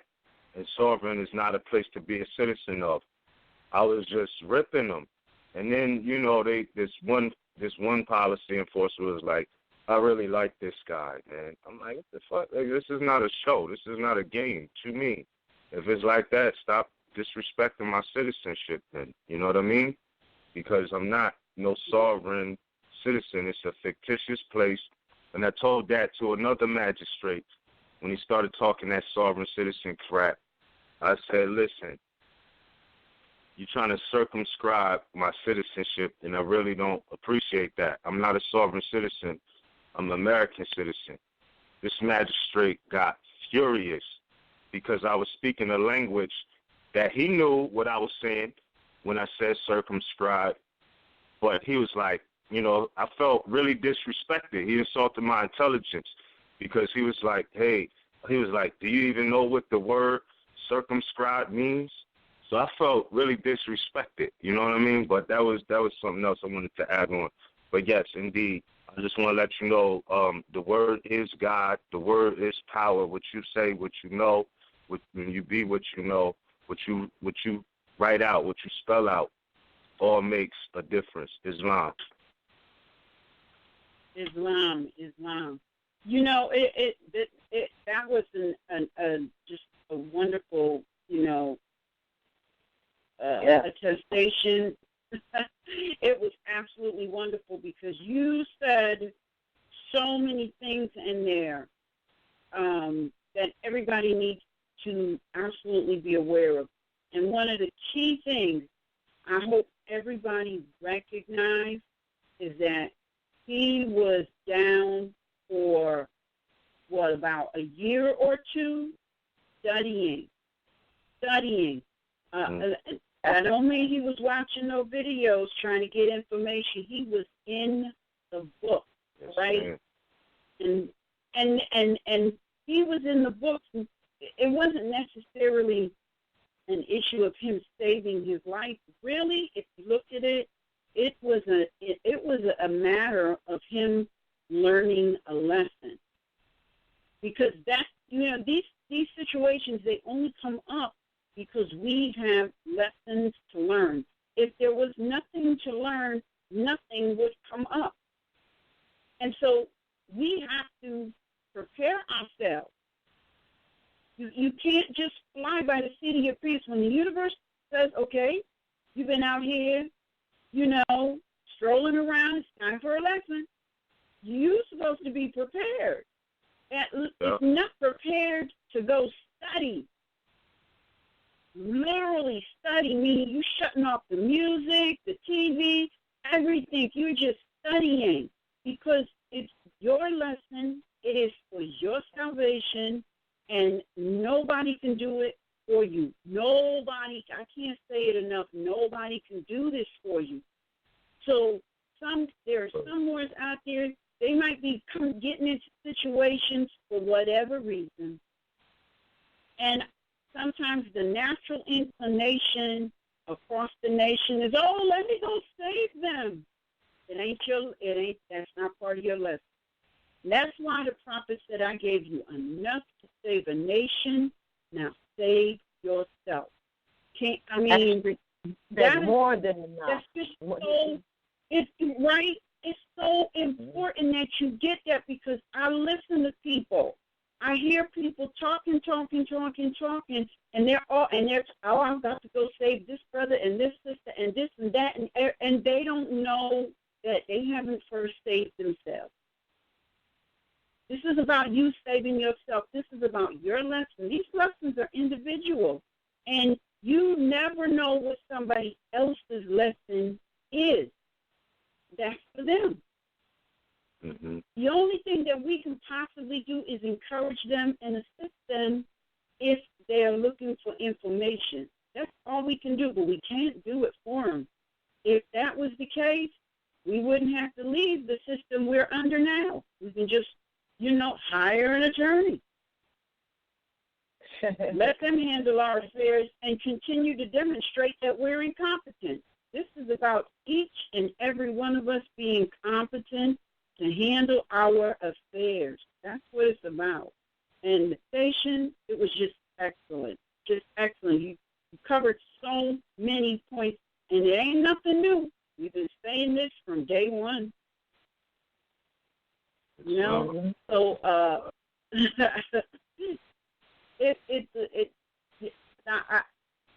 it's just a lot of information here for us all to study and familiarize ourselves with. But I can tell you, as Ms. has just told us, we haven't said anything different. That American Constitution, man, it's the bomb. Mm-hmm. And they can't do nothing with it. They can't listen. And wow, man, because the definition of Constitution, the lack of study, the lack of knowledge, the lack of review. We think, and it's only because we don't know. The Constitution, they're not talking about the American organic the organic Constitution.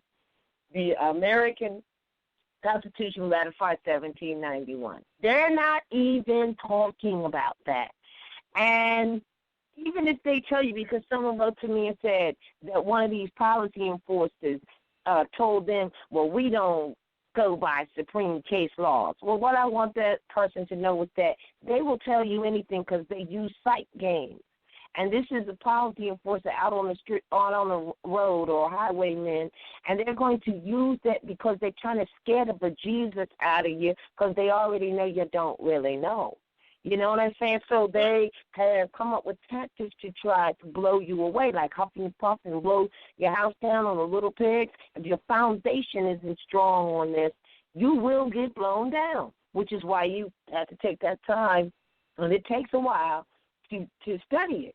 We all have had to do that. So, they say, well, we don't believe in Supreme Court. Well, first of all, the policy enforcer or stalker out there, private employee, he's not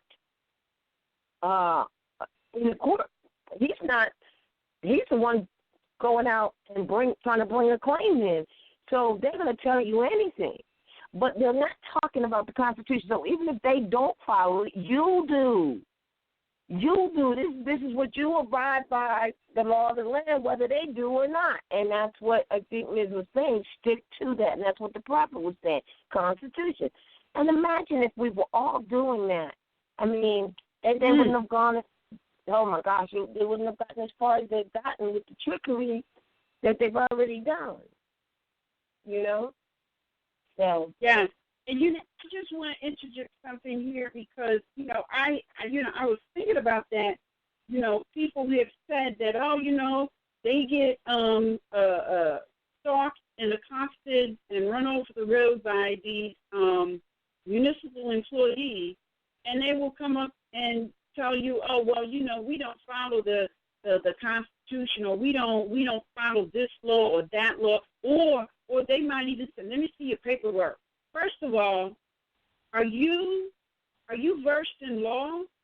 Do you know contract law?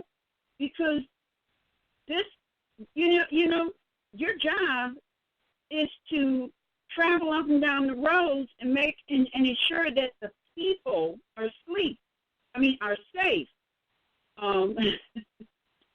Make sure that the people are safe. So where in your job description does it say that you are knowledgeable of law, contract, and could determine the difference between the two?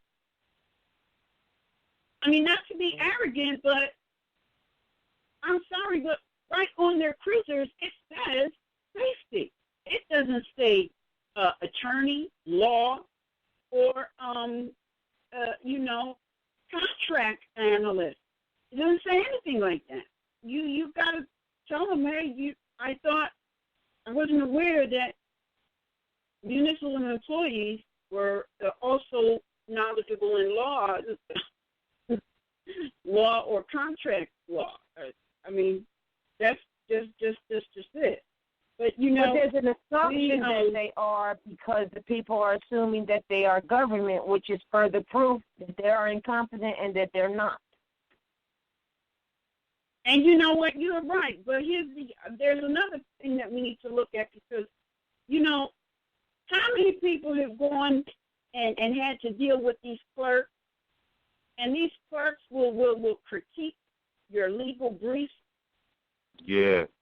They will also at the same time tell you that they are not allowed to advise you on law.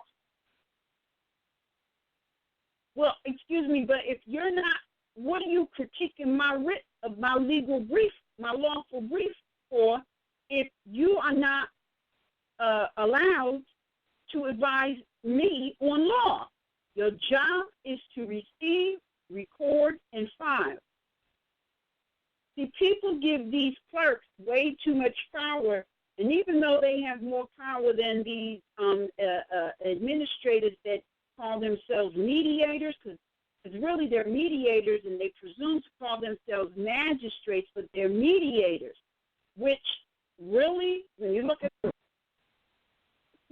hierarchy, a mediator, a clerk has more authority than a mediator, and that's why sometimes you will receive a document autographed by a clerk and not a mediator, a.k.a. magistrate. But it doesn't mean that the clerk has judicial authority either. None of them do. That's right. No one, but the vast majority of the people will never know who is who, what is what your authority is or is not, if you do not study that supreme law of the land called the American Constitution. The reason it is called the supreme law of the land, and there's no statute, ordinance, code that can trump it. And that's why we have to know it. But check it out. Now, what's really interesting, and then we got to take some callers after this. What's really interesting is that American Constitution was not so powerful as to put all corporate employees in any capacity in their place they would be teaching it all over the place. Instead, they teach 14th Amendment, which is not law, statutes, and code. All they teach because those things are inferior to the supreme law of the land, which is why they don't teach it. I mean, just, something to think about. Yeah. So with that, we're going to take a few callers. It is after 11:30, and if anyone would like to ask a question, pose a comment, press 1 on your telephone dial. Please try not to drop off because you won't be able to get back in. All right? And we just want to say thank you, Ms. Thank you, Ms., because that was a great demonstration. Yes, Islam, but you already know I think y'all way more. You know what I mean? And again, I like when people think I'm just saying it to say it, but I'm sincerely sincere when I say, listen, I'm happy to be here. I'm thankful for the MHHS-Eyes Wide Open platform. We here. You know what I mean? We definitely have things to share. Like, this is what I'm saying. We're going, and congratulations, because think about it.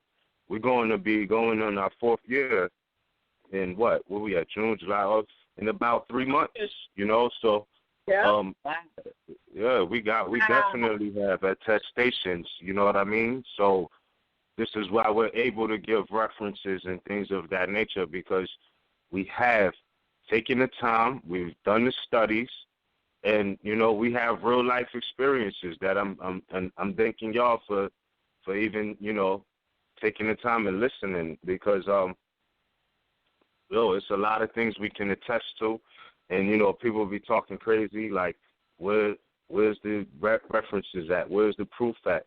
Listen, we are the living proof of this. You know what I mean? And other Moors as well. Mm-hmm. So, we're not. I just say for the record, real quick, I don't be talking just to be talking. We here trying to give you life protection information. You know what I mean? Like, and it all goes back to nationality and birthrights. So, for sure, no problem. I love y'all and thank you all as well. And what did the prophet say? He said, impart this to the ignorant, I mean, those who don't know, for their instruction, and with the wise for your own improvement. Absolutely. Absolutely. So, indeed, that's why we're here. So we're here for everybody. If anybody else has some wisdom to add on, and not to say somebody is stupid or anything, but if you're ignorant to a few facts or whatever, this is why we ask you all to call in so we can build and we all can improve.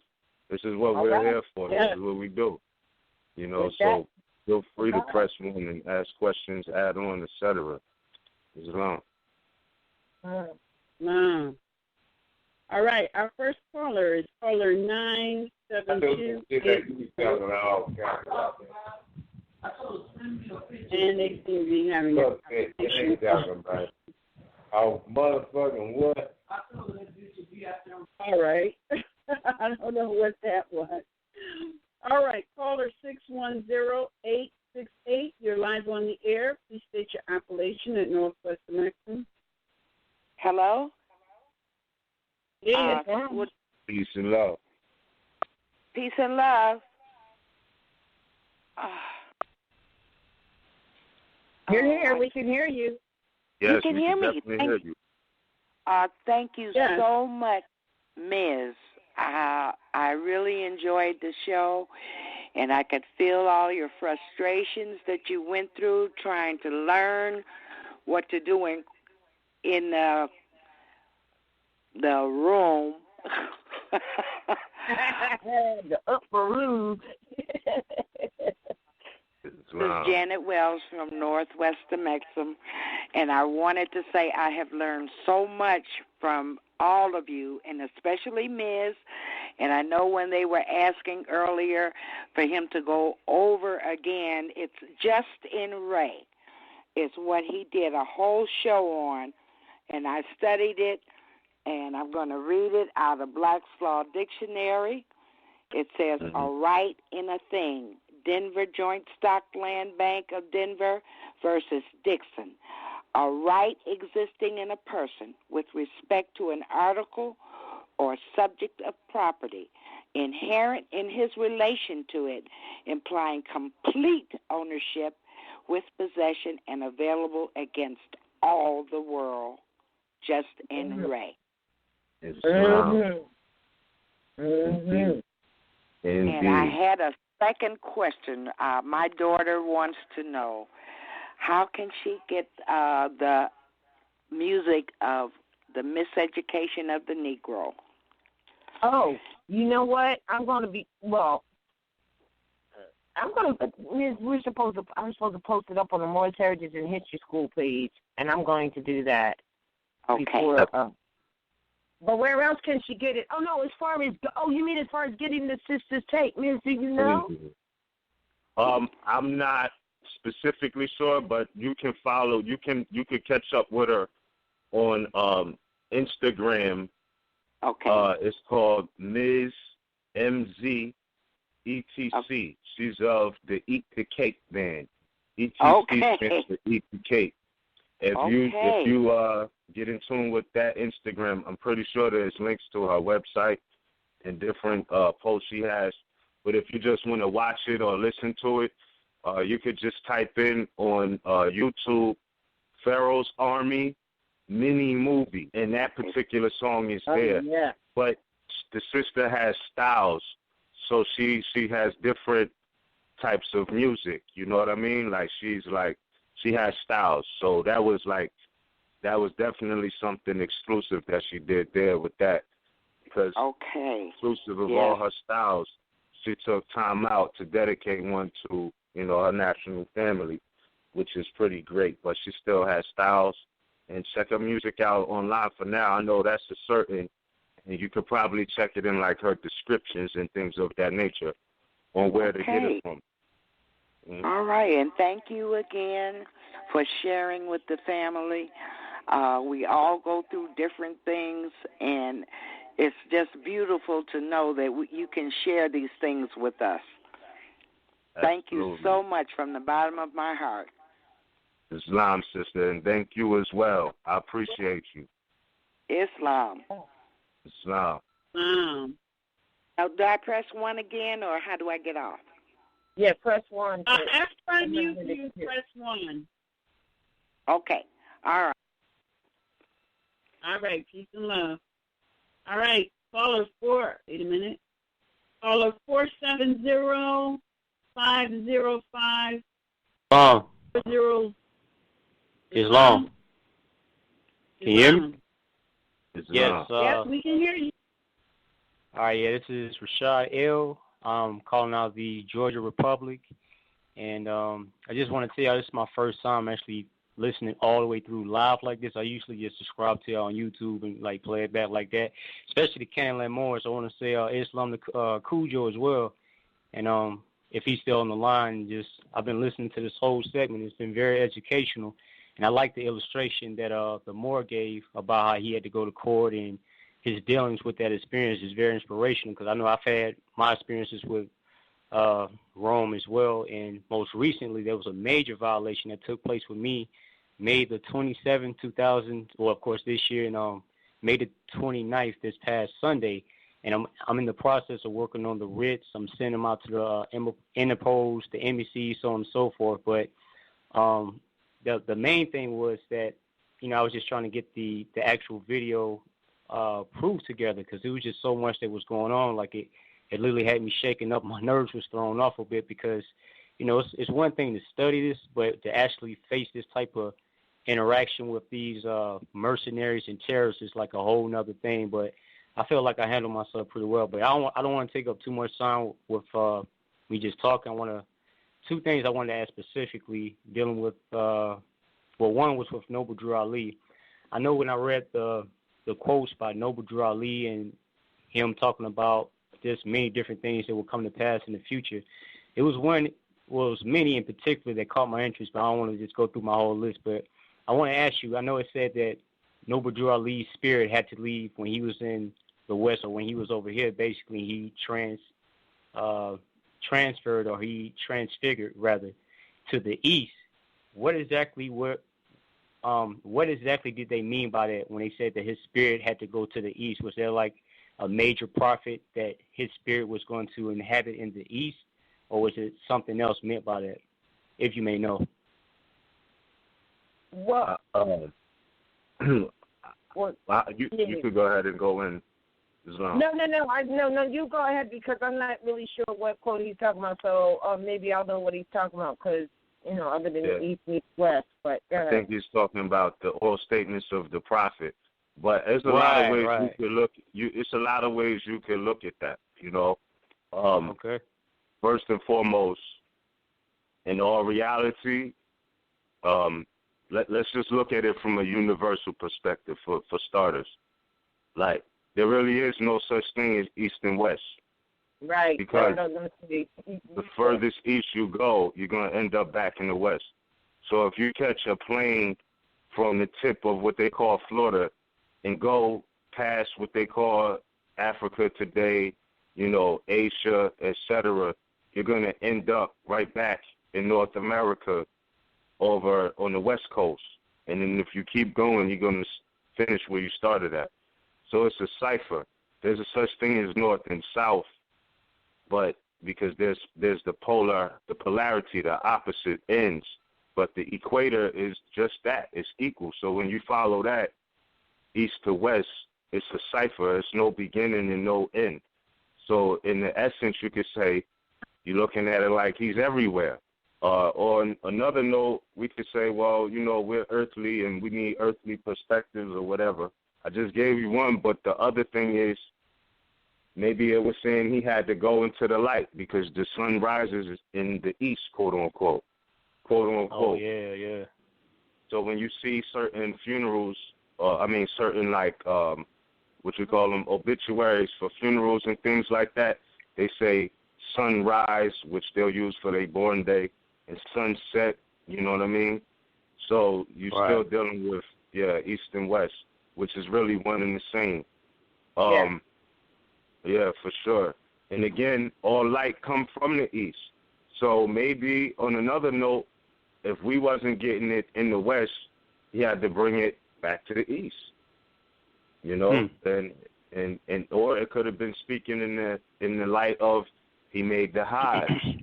All right, there's so many ways you can look at that. Yeah.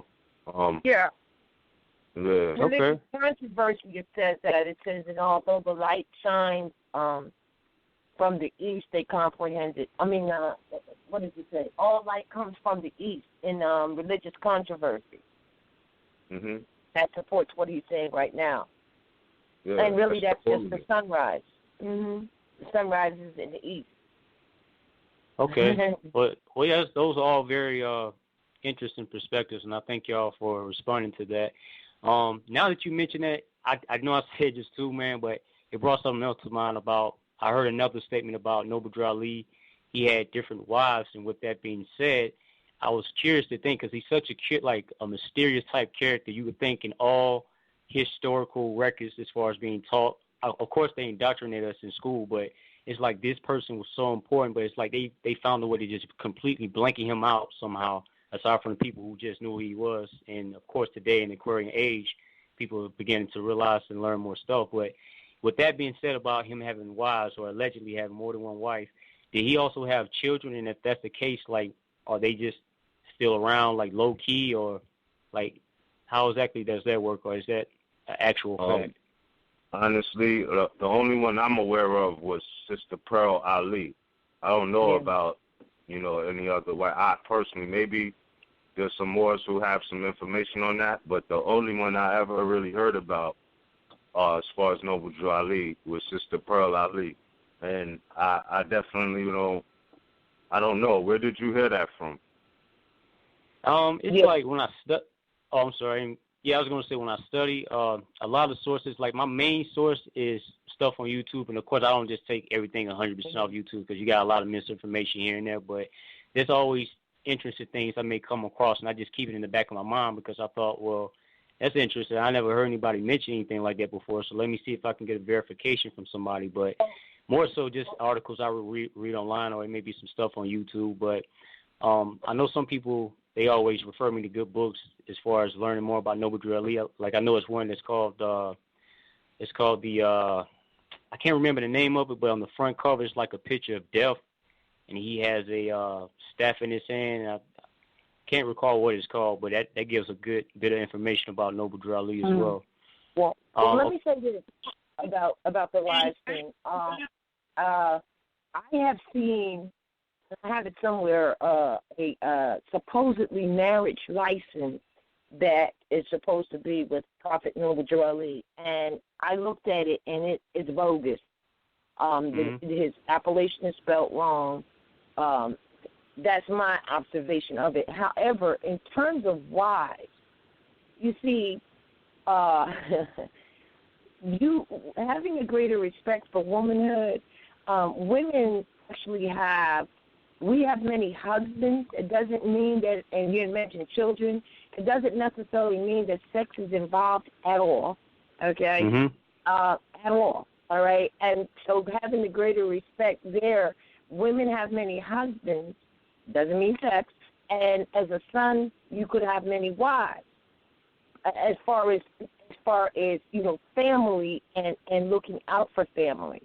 So many people, as you have just done, and it's understandable, attach that to meaning, oh yeah, he had 5 wives, he was having sex with, or whatever like that.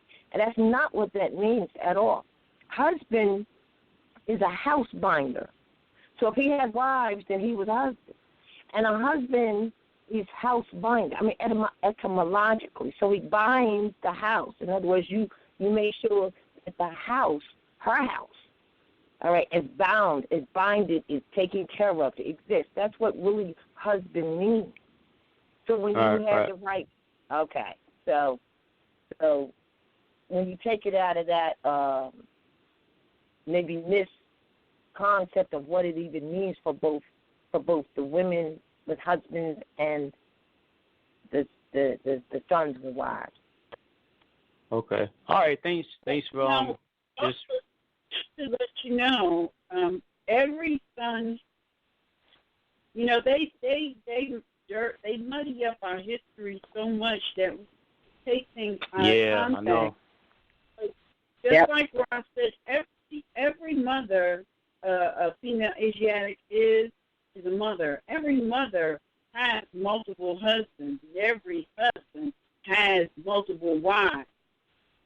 Any noble son who is a protector of mother and family is a husband. Right. And so if he is the protector of many mothers, then modern Europeans will look at that as, he got a whole bunch of wives. And rightly so. If you understand the context of our history, not what they looked at and then misinterpret, but what was and must and will and must once again be our history. Right. And, I didn't even necessarily look at that as a bad thing, because I know different cultures have different beliefs about many wives and many husbands, so on and so forth. I just asked out of the curiosity because I figured, I wonder if he has offspring, Something I never heard of. The other portion of that is, a lot of people, like I said, they have a misconception and missing information about a son that has multiple wives. See, he doesn't have multiple wives because the wives are taking care of him, or that he is not an industrious being. He has many wives for a number of reasons. For example, in our culture, which is worldwide, a son is going to look to have multiple wives because within that female family, he's got his mother, he's got his sister, he's got his aunt, and he has his wife. And he's going to ensure that they are taken care of, so he is an industrious son.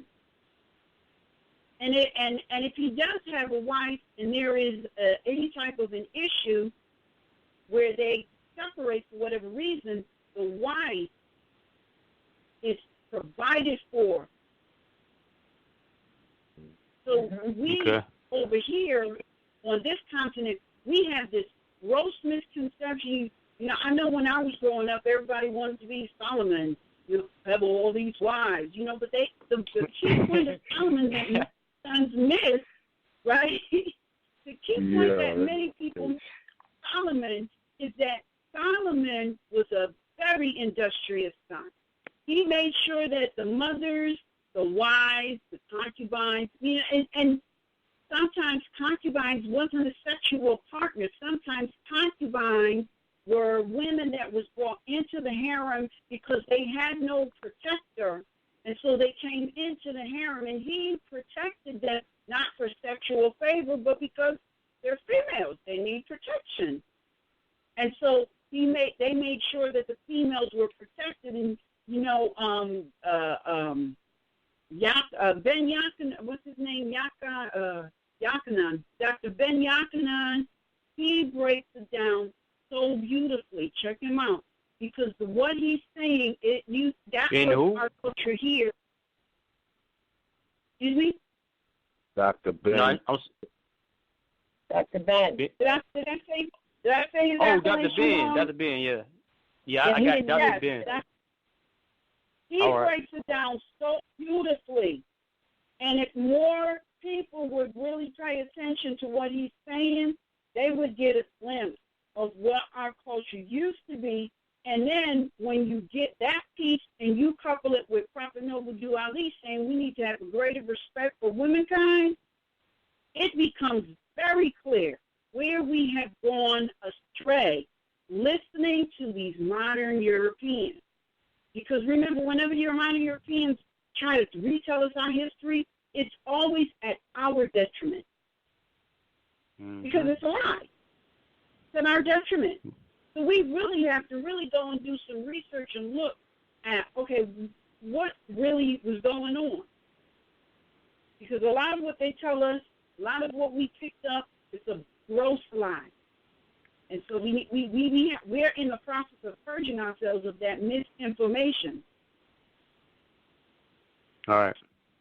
All right.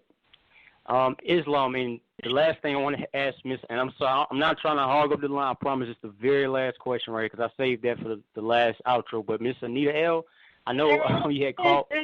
Yeah, you know, I just don't want to hog the line because I know people be waiting 2 hours and you finally get a little slotty, and it takes a while to get through. But and I enjoyed the whole program even up to this point. But well, Anita L., I know you called me 2 weeks ago, and I didn't know who it was because it came up private. But it was in reference to, I'm sure it was in reference to a Nationality paper because I actually was in the movies at the time when you had called me. I said, I'll just, you know, if I can call back because I wasn't sure it was. But yes. Yeah, and actually it was for my niece because I've been nationalized. I put my proclamations, name correction, then put that on the record. My sister, she's done it as well, but my sister, she sent out hers at the same time that my niece did, but she got hers back, but she never got her daughter's paperwork back. And I was just wondering, is there a reason that, is it necessary for a child that young? Because she's only one now, but I thought she might have had, my sister would fill out that paperwork for her, and they would send that one back as well. Then she would send it out to the locations, but we just never got that back. And I was just wondering, is it still somewhere in the files? Did she send the both of them together or separate? Oh, together. All right. Really? So it should be in whatever. If your sister got the package back for herself, it should be in there. I mean, I'm sorry. She sent them separate, but she sent them on the same day. And I can tell you the appellation if you'd like to know. Is the appellation for hers is Kaylin Bey, and that's spelled Kailand Bey.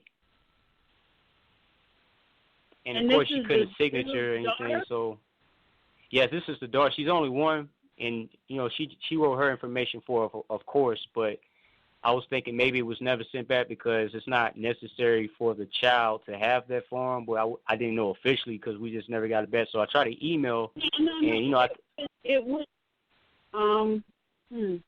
Okay, Kaylin with a K. Is her mailing location? Is it? Well, geez. Do you have an email I can possibly just? Is the email ATLS? Yeah, that's. Yes. Well, it's not mine; right. It's my sister's, but yeah, yeah, it's my sister's email. All right. No, I believe there's no photo. The required photo was a year old. She's 1 year old. All right. You was asking me how old she is? No, she said there was no photo because she didn't know what the age was. But now that she knows it's the child of your sister, it'll probably be a little different. Oh, okay. No, it does. Well, is when you're doing for a child, the mother would autograph. So I'm assuming that the mother autographs the documents for the child. Yes, ma'am. Yes, for both, for hers and for her daughter. Right. The only thing that was missing is the required photo. That's it. Oh, was a photo required as well for the baby? Because it's not a nationality card. Well, she wouldn't have known that it was the baby. I don't think she really needed a photograph for the baby. She just didn't know it was the baby, if it was sent at a separate time. And this is for the proclamation or the nationality card? Because it was just a proclamation and the name correction. But she wouldn't know. She wouldn't know that was for a 1 year old. No, I'll call you after we get off the line. Okay. All right, that'll work. All right. And yes, let me just say thanks for answering all my questions. The time y'all took out, I enjoyed this program. I'm still gonna keep listening after I get off the line. And if you could spread this information about the violation that happened to me this past Friday and Sunday, if you can. I got it on YouTube. It's a 3-video set just showcasing the mercenaries that came to my domicile. But if you search on YouTube, it's Raw L. It's spelled R-H-A, and the last part is L, which is the hyphen bay. So if you can, that would be highly appreciated. But thanks again. Much love, Islam, and shalom. All right. All righty. All right. Our next caller is caller 443-376. Please state your appellation at Northwest Mexico. Islam, my beloved family. I am Hassan Ghaziel Bey at Northwest Mexico. How is my family? Yeah. Right. Islam. I was calling because this is as always an awesome broadcast, and there is an energy going on. Especially, it may have to do with that grand square that is occurring in all the mutable signs right now. So there's a huge energy that's going on, as well as with this conjunction of Venus with the Sun. So there's a lot of excitement with emotions, so to speak. And I can see that there's a lot of our family that's going through being accosted and or having run-ins, or they're busy with, trying to put together writs and things of that nature. And it's just one thing that I just wanted to put on the table with the family that I see is what really needs to happen is a repetition of concept correction. We as a people have a very great repetition of playing 50 and shooting free throws and making layups with no problem. We are people who are great at grabbing a birdie and some rackets and can do a badminton court demonstration. We are great with a volleyball court demonstration. You have the Williams sisters who are great with a tennis court situation. But when it comes to this constitutional or consular court situation, our concepts and how to achieve the success as we do in these sports court situations tend to be fleeting. And I'm seeing it maybe because due to the concept of how we see things that we come across, so to speak. For example, there's a lot of our family that's being accosted on the road. Their right to travel is being abrogated. And I know we're busy about processes, but things would be a lot easier if we would just calm down, take time to think, oh, I have a fourth Bill of Rights to be secure in my persons, houses, papers, and effects. I mean, that right there is the supreme violation that occurs when in any accosting situation. In any accosting situation.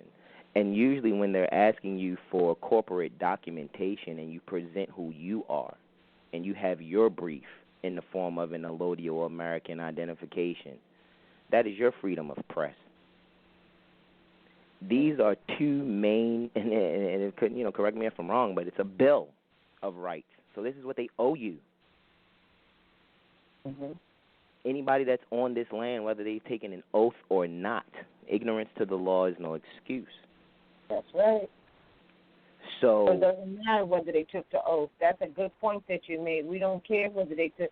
I mean, it doesn't really matter because the law of the land is the law of the land, and that's what we need to be enforcing regardless to whether they took the oath or they didn't. It still binds everyone as the law of the land. Period. And to add to that wisdom, Mother, what it seems like a lot of our people, it kind of makes me want to weep just a little, and I'll be very brief, but we're busy about ready to send the writs. Oh, I got to send this writ here, I got to send this writ there, but our concepts have not been refined, and it just seems like one that may help is we're the Fresh Prince. If you're a more American national, you're a Fresh Prince, and anything that is giving a service is Jeffrey. Jeffrey has no business doing nothing but making your sandwiches and washing your laundry. Mm-hmm.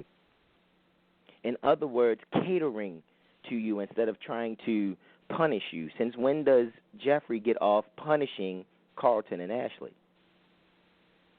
Right. And in essence, they're obligated to safeguard personal liberties and the secured rights of the people and of the citizens. Period. Right. Period. So I know it can be knee quaking and heart pounding. Oh, they've thrown their emergency lights on.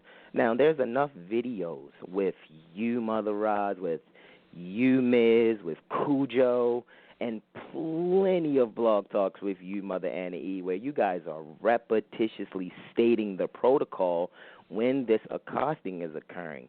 These people throw on emergency lights when they run you guys off the road. If I'm not mistaken, correct me if I'm wrong, but that's against their protocol. What's the emergency? Well, yeah. I mean, they're violators. They're not who they say they are, but you're right.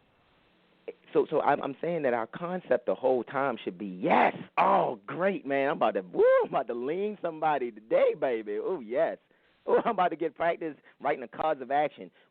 I think it would do us much better to be excited than scared when being accosted, because actually we kind of being tested to see what our mutant power is by coming into this information, so to speak, for lack of better words. But I yield the floor, but I would like to say that, and I've been putting it out on Facebook and making it available, I really do think that we need to practice more of having consular discussions so that we can bounce off our concepts, so that when we go before the Romans, we are Moabite for real.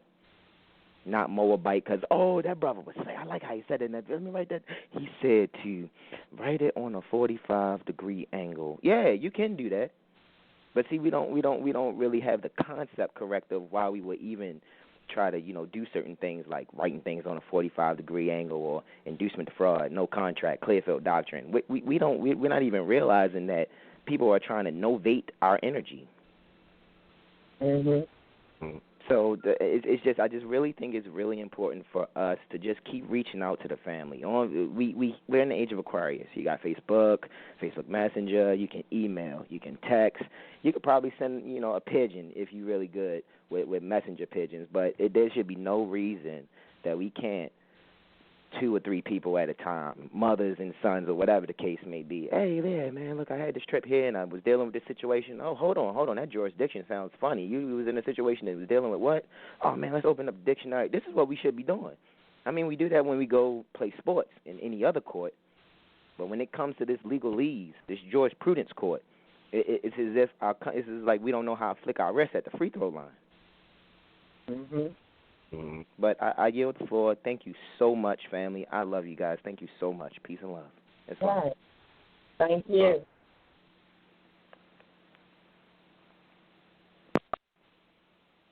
Wow. That's good. All right. That's one. Our next caller is caller 706424. You're live on the air. Please state your appellation at Northwest Mexican. Islam family. This is Brother RVBey calling out of Northwest Mexican. How's the family doing this evening? Fine. Well. I mean, this has been a wonderful show. I've been kind of moving around, so I didn't catch all of the brothers' demonstration, but from the parts that I did hear, brother, I want to commend you standing on your square, but not just standing on your square, but standing on that square firmly. That was a wonderful demonstration, brother. And congratulations on your victory. Knowing that time is, you're quite welcome. Knowing that time is short, I have 2 questions. The first one I'm having to do with the Sisters on Law show. I know that you sisters did a pretty extensive study of the Constitution, and I wanted to know the date or how to find the start of those shows, so I might be able to download them to listen for study purposes, because I haven't been able to find them. And I wasn't quite. And you haven't been able to find them in the archives, because when you go to the archives, we have 4 different programs on there, and they're all jumbled. Not jumbled, but they're all there, so you would know how. Yeah, in sequence from the latest one to the earliest one. All you got to do is go to just type in the Google search, MHHS-Eyes Wide Open Blog Talk Radio. And once you get to that, click on one and you'll see the whole archive. Go all the way down to the bottom of the page where you see the numbers. It'll say 1, 2, 3, 4, etc. And then once you get to number 9, there'll be an arrow to go back even further.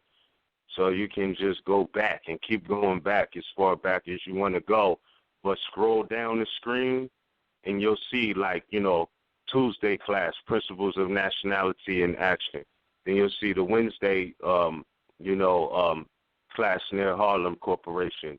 Then you'll see different ones. You'll see Sons of Allah and Sisters Standing on Law a little less frequent than, the Principles of Nationality in Action. But they're all in that same catalog, because we do this every Tuesday, but the Sister Standing on Law is once a month, and Sons of Allah is once a month. So you won't see them off top as frequent, but they're all in the same catalog in sequence. So just keep scrolling down and go back, and you'll see, because you'll go back into different months. Also, if you go on the RVBey publication site, there's a page called Sisters Standing on Law. I don't have the audios from the classes downloaded there, but you will find there on that page, the archives, it'll have them in order so that you'll know what you're looking for, and the date will be on there. because we usually have a syllabus that goes with it of questions that you can print down and study, and then when we have the class, you raise your hand to answer it. So that syllabus on the Sister Standing on Law will help you to find the date that you're looking for. Okay, I'll have to have someone to look that up because, like I said before when I called, I have some visual problems, so that's why I'm not able to search a lot of things to myself. So those two things would be helpful. Yeah, to look at the overall archives and to go to RVBey publications and to look at the Sisters on Law syllabus page. Yeah, we have a trying to make our page, but the Sisters Standing on Law page will give you a listing of all the classes that we have done on Sisters Standing on Law, and that'll help you to find it through date. Yeah, and it should be entitled Constitution of a Viewer or something of the sorts.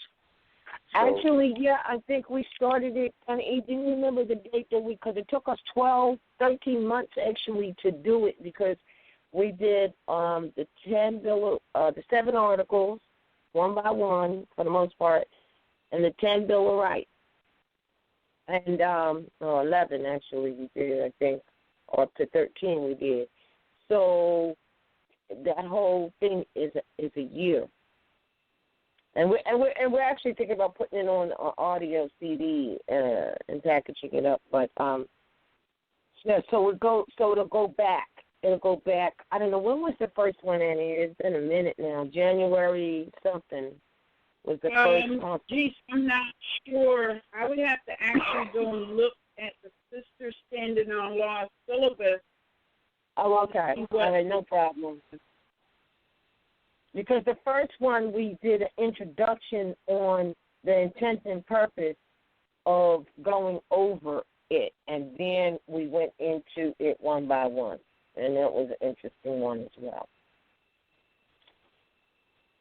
Okay. With that knowledge, that's a help, and that's another clue to start looking. My second question was this: I myself, I'm new to the information, and have been piece by piece studying for a while, and I've introduced a sister to it, and she has a young daughter, and that's in preparation to give birth, and the question is about the birth certificate. I'm upon the child's arrival, and I'm pretty sure that it's going to be born in a European hospital. How should that be handled? And that's the first part of the question.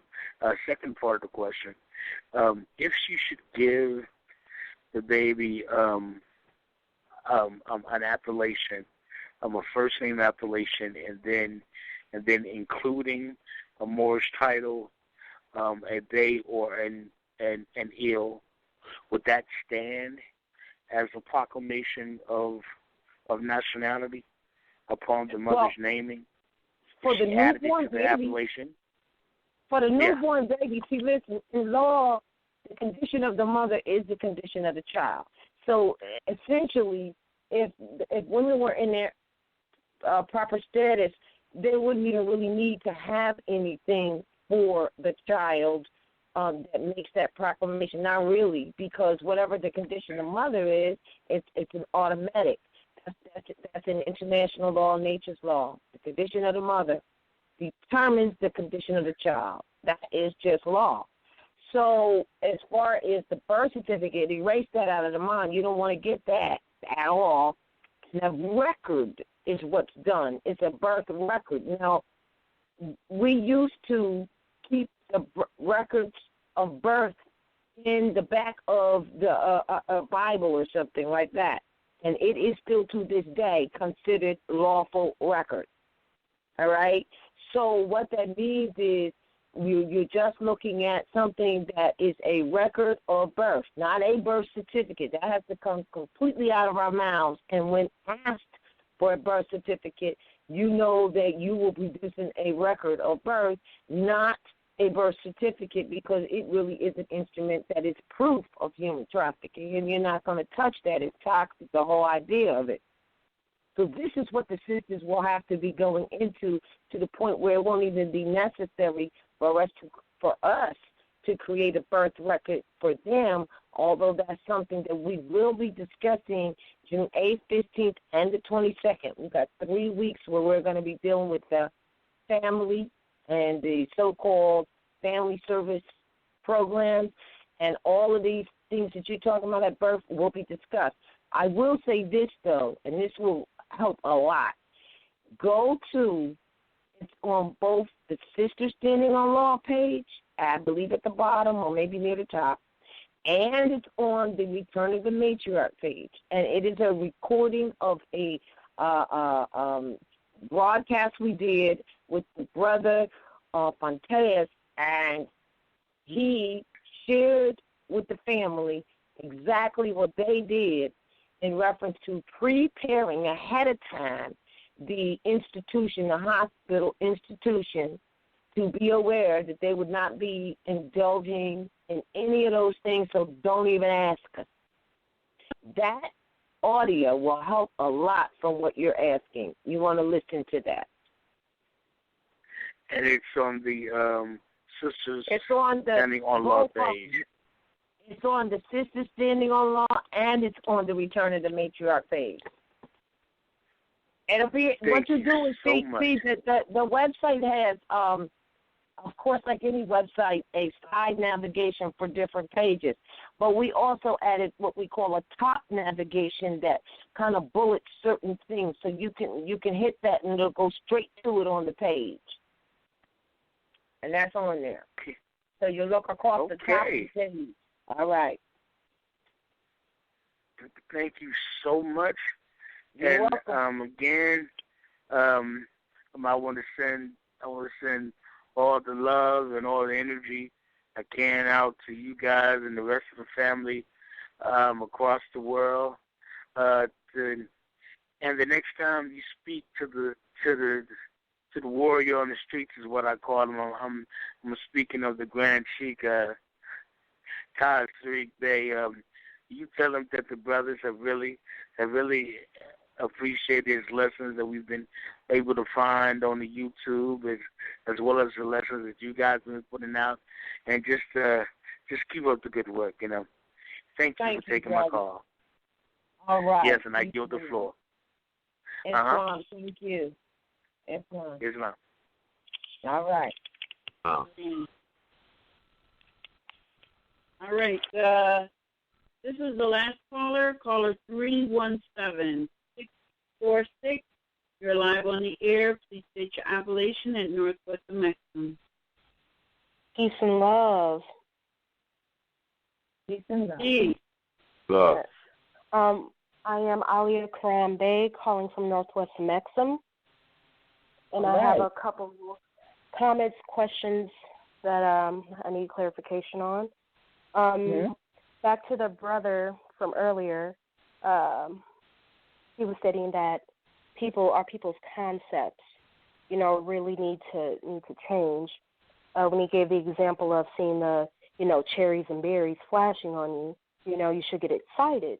And a lot of our people, they think, I don't want to go to jail, they're going to do this, they're going to arrest me, and their whole concept is wrong. They didn't arrest you, they kidnapped you. They held you against your will. We have to call it for what it is and stop, using these colorable terms, because that's what really injures us. And I'm speaking this from experience. I am 25 years of age. So I received this information a couple years ago. So I've been on it pretty hard, and I'm speaking from experience. And there's going to be times where you get knocked down, but that doesn't necessarily mean give up, because I've experienced what this information can do, as Ms. said earlier, that this is lifetime protection, and I can't express enough the importance of it. And also with that, I sent out some writs, basically, you know, putting the fraud out there and calling them out, and, you know, basically covering all my angles and, you know, standing on my square and making sure that this is not going to be tolerated. And also, after doing that, something strange happened, or just very weird and peculiar, that is it normal for them to stalk you, like right past your house? Yeah, they're stalkers. Yeah. They're stalkers. That's what they do. Yeah, right after I sent the writs out. To intimidate you and to use psychological warfare on you. Don't let it get your goat, but just be aware of that. They're trying to scare you. They're trying to scare you. Yeah, it's not working. I mean, I walked outside, you know, my place of domicile, and, you know, I seen, you know, some unusual, you know, people that aren't normally here, and they seemed shocked that I was looking dead at them. It was just an uncomfortable feeling I was getting from them. They're looking at me, I'm looking at them. They're looking at me, I'm looking at them. You know, just something about that situation wasn't right. So that's after I sent the writs out. Also, I'm placing a lawsuit against the wrongdoers and the racketeers and everything like that. And from my research, I'm a bit weary of the courtrooms here, and I know it says that all judicial authority shall be vested in one Supreme Court, and such inferior courts that Congress may deem from time to time. So there are 94 district courts and 13 circuit courts. So I guess my question is, probably none. How do I know what was that? Probably none of them have a delegation of authority. Yes. Yeah, I mean, your question was what? I apologize. Which ones would be least fraudulent? Because I can file at a district court in my place of domicile, and then from what I've researched, you know, if that doesn't go as planned, if they're not, you know, upholding the law of the land, appeal it to the circuit courts, if I'm correct. Well, Anna Ede, I think you have a little strategy on that you might want to share with the sister in terms of that, because none of them, if you were to ask the first rule of thumb, if the judicial power is vested in one Supreme Court and in such inferior courts as the Congress may from time to time ordain and establish, that right there means delegation of authority. They don't have it. None of them have it. And if they did, it's like this, and if they did have it, if they were a judge, but they're not, then they wouldn't be caught. They don't have any judicial authority if they're sitting in a so-called courtroom adjudicating. They lose all judicial authority once they are in an administrative court or a court that has no authority. So now you get to see the game that they're playing because they've never had it. So, Anna E., what was the process that you use, which is to, because they're supposedly registered under the particular state, and the state has been turning a blind eye, I just want to say this, they've been turning a blind eye because we, the people, have been going along with the Dog and Pony show. But what were you going to say, Anna, if you want to add what your process was? Like one of the challenges that we have as a people is we fail to identify all the parties, the correct party. We're dealing with a corporation, and so you have to show how they are a corporation. I can bet that whoever was attacking you works for a municipal corporation. Am I correct? Correct. So what you're going to have to do is you're going to have to show how they are a municipal corporation, because the Constitution was written to corporations. So because they are a corporation, they are registered with the state to do business. That means that they fall under the jurisdiction of the state. So the state would be where you would need to file your suit. But you have to find a state court, because a lot of them are county meeting rooms. They just have stakes on the outside of the building, or they send you a request to meet with them, and they will put the state of Connecticut at the top, and then they'll put the municipal corporation underneath it, and you think that you're getting something from the state when all along you was just getting something from a municipal corporation that rented a room in a building called a court. Right. So you have to do the appropriate historical research and you have to document how they came into being a corporation, where they get their charter from, how they started, and, where they are. Because what you'll find, I don't know where you are, but what you will more than likely find is that they probably got a charter from Great Britain, or they might have gotten a charter from Spain. But these charters are to do business on behalf of Great Britain or Spain. Right, I'm in the Indiana Republic. That shows that they're a corporation, and so now you have to find how they connected to the state,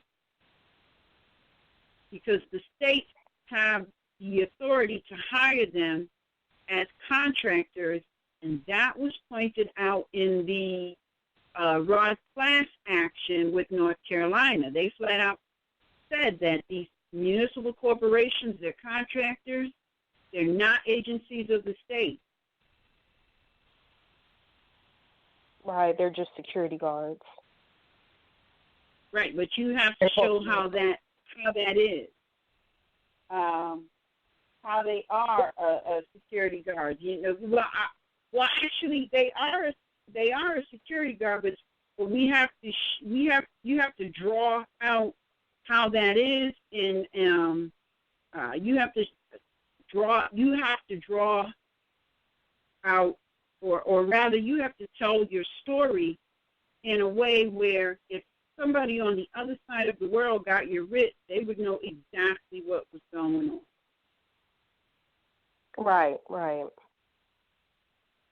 But we have 1 minute left, less than 1 minute, and the show is going to end. But just email us, because I just wanted to say this one thing. What she's saying is that it's the municipality that's bringing false charging documents, but yet if you look closely, it'll say the state of, and then you go to Article 3. If all matters that involve the state can't be heard at their court, there's a strategy right there on that.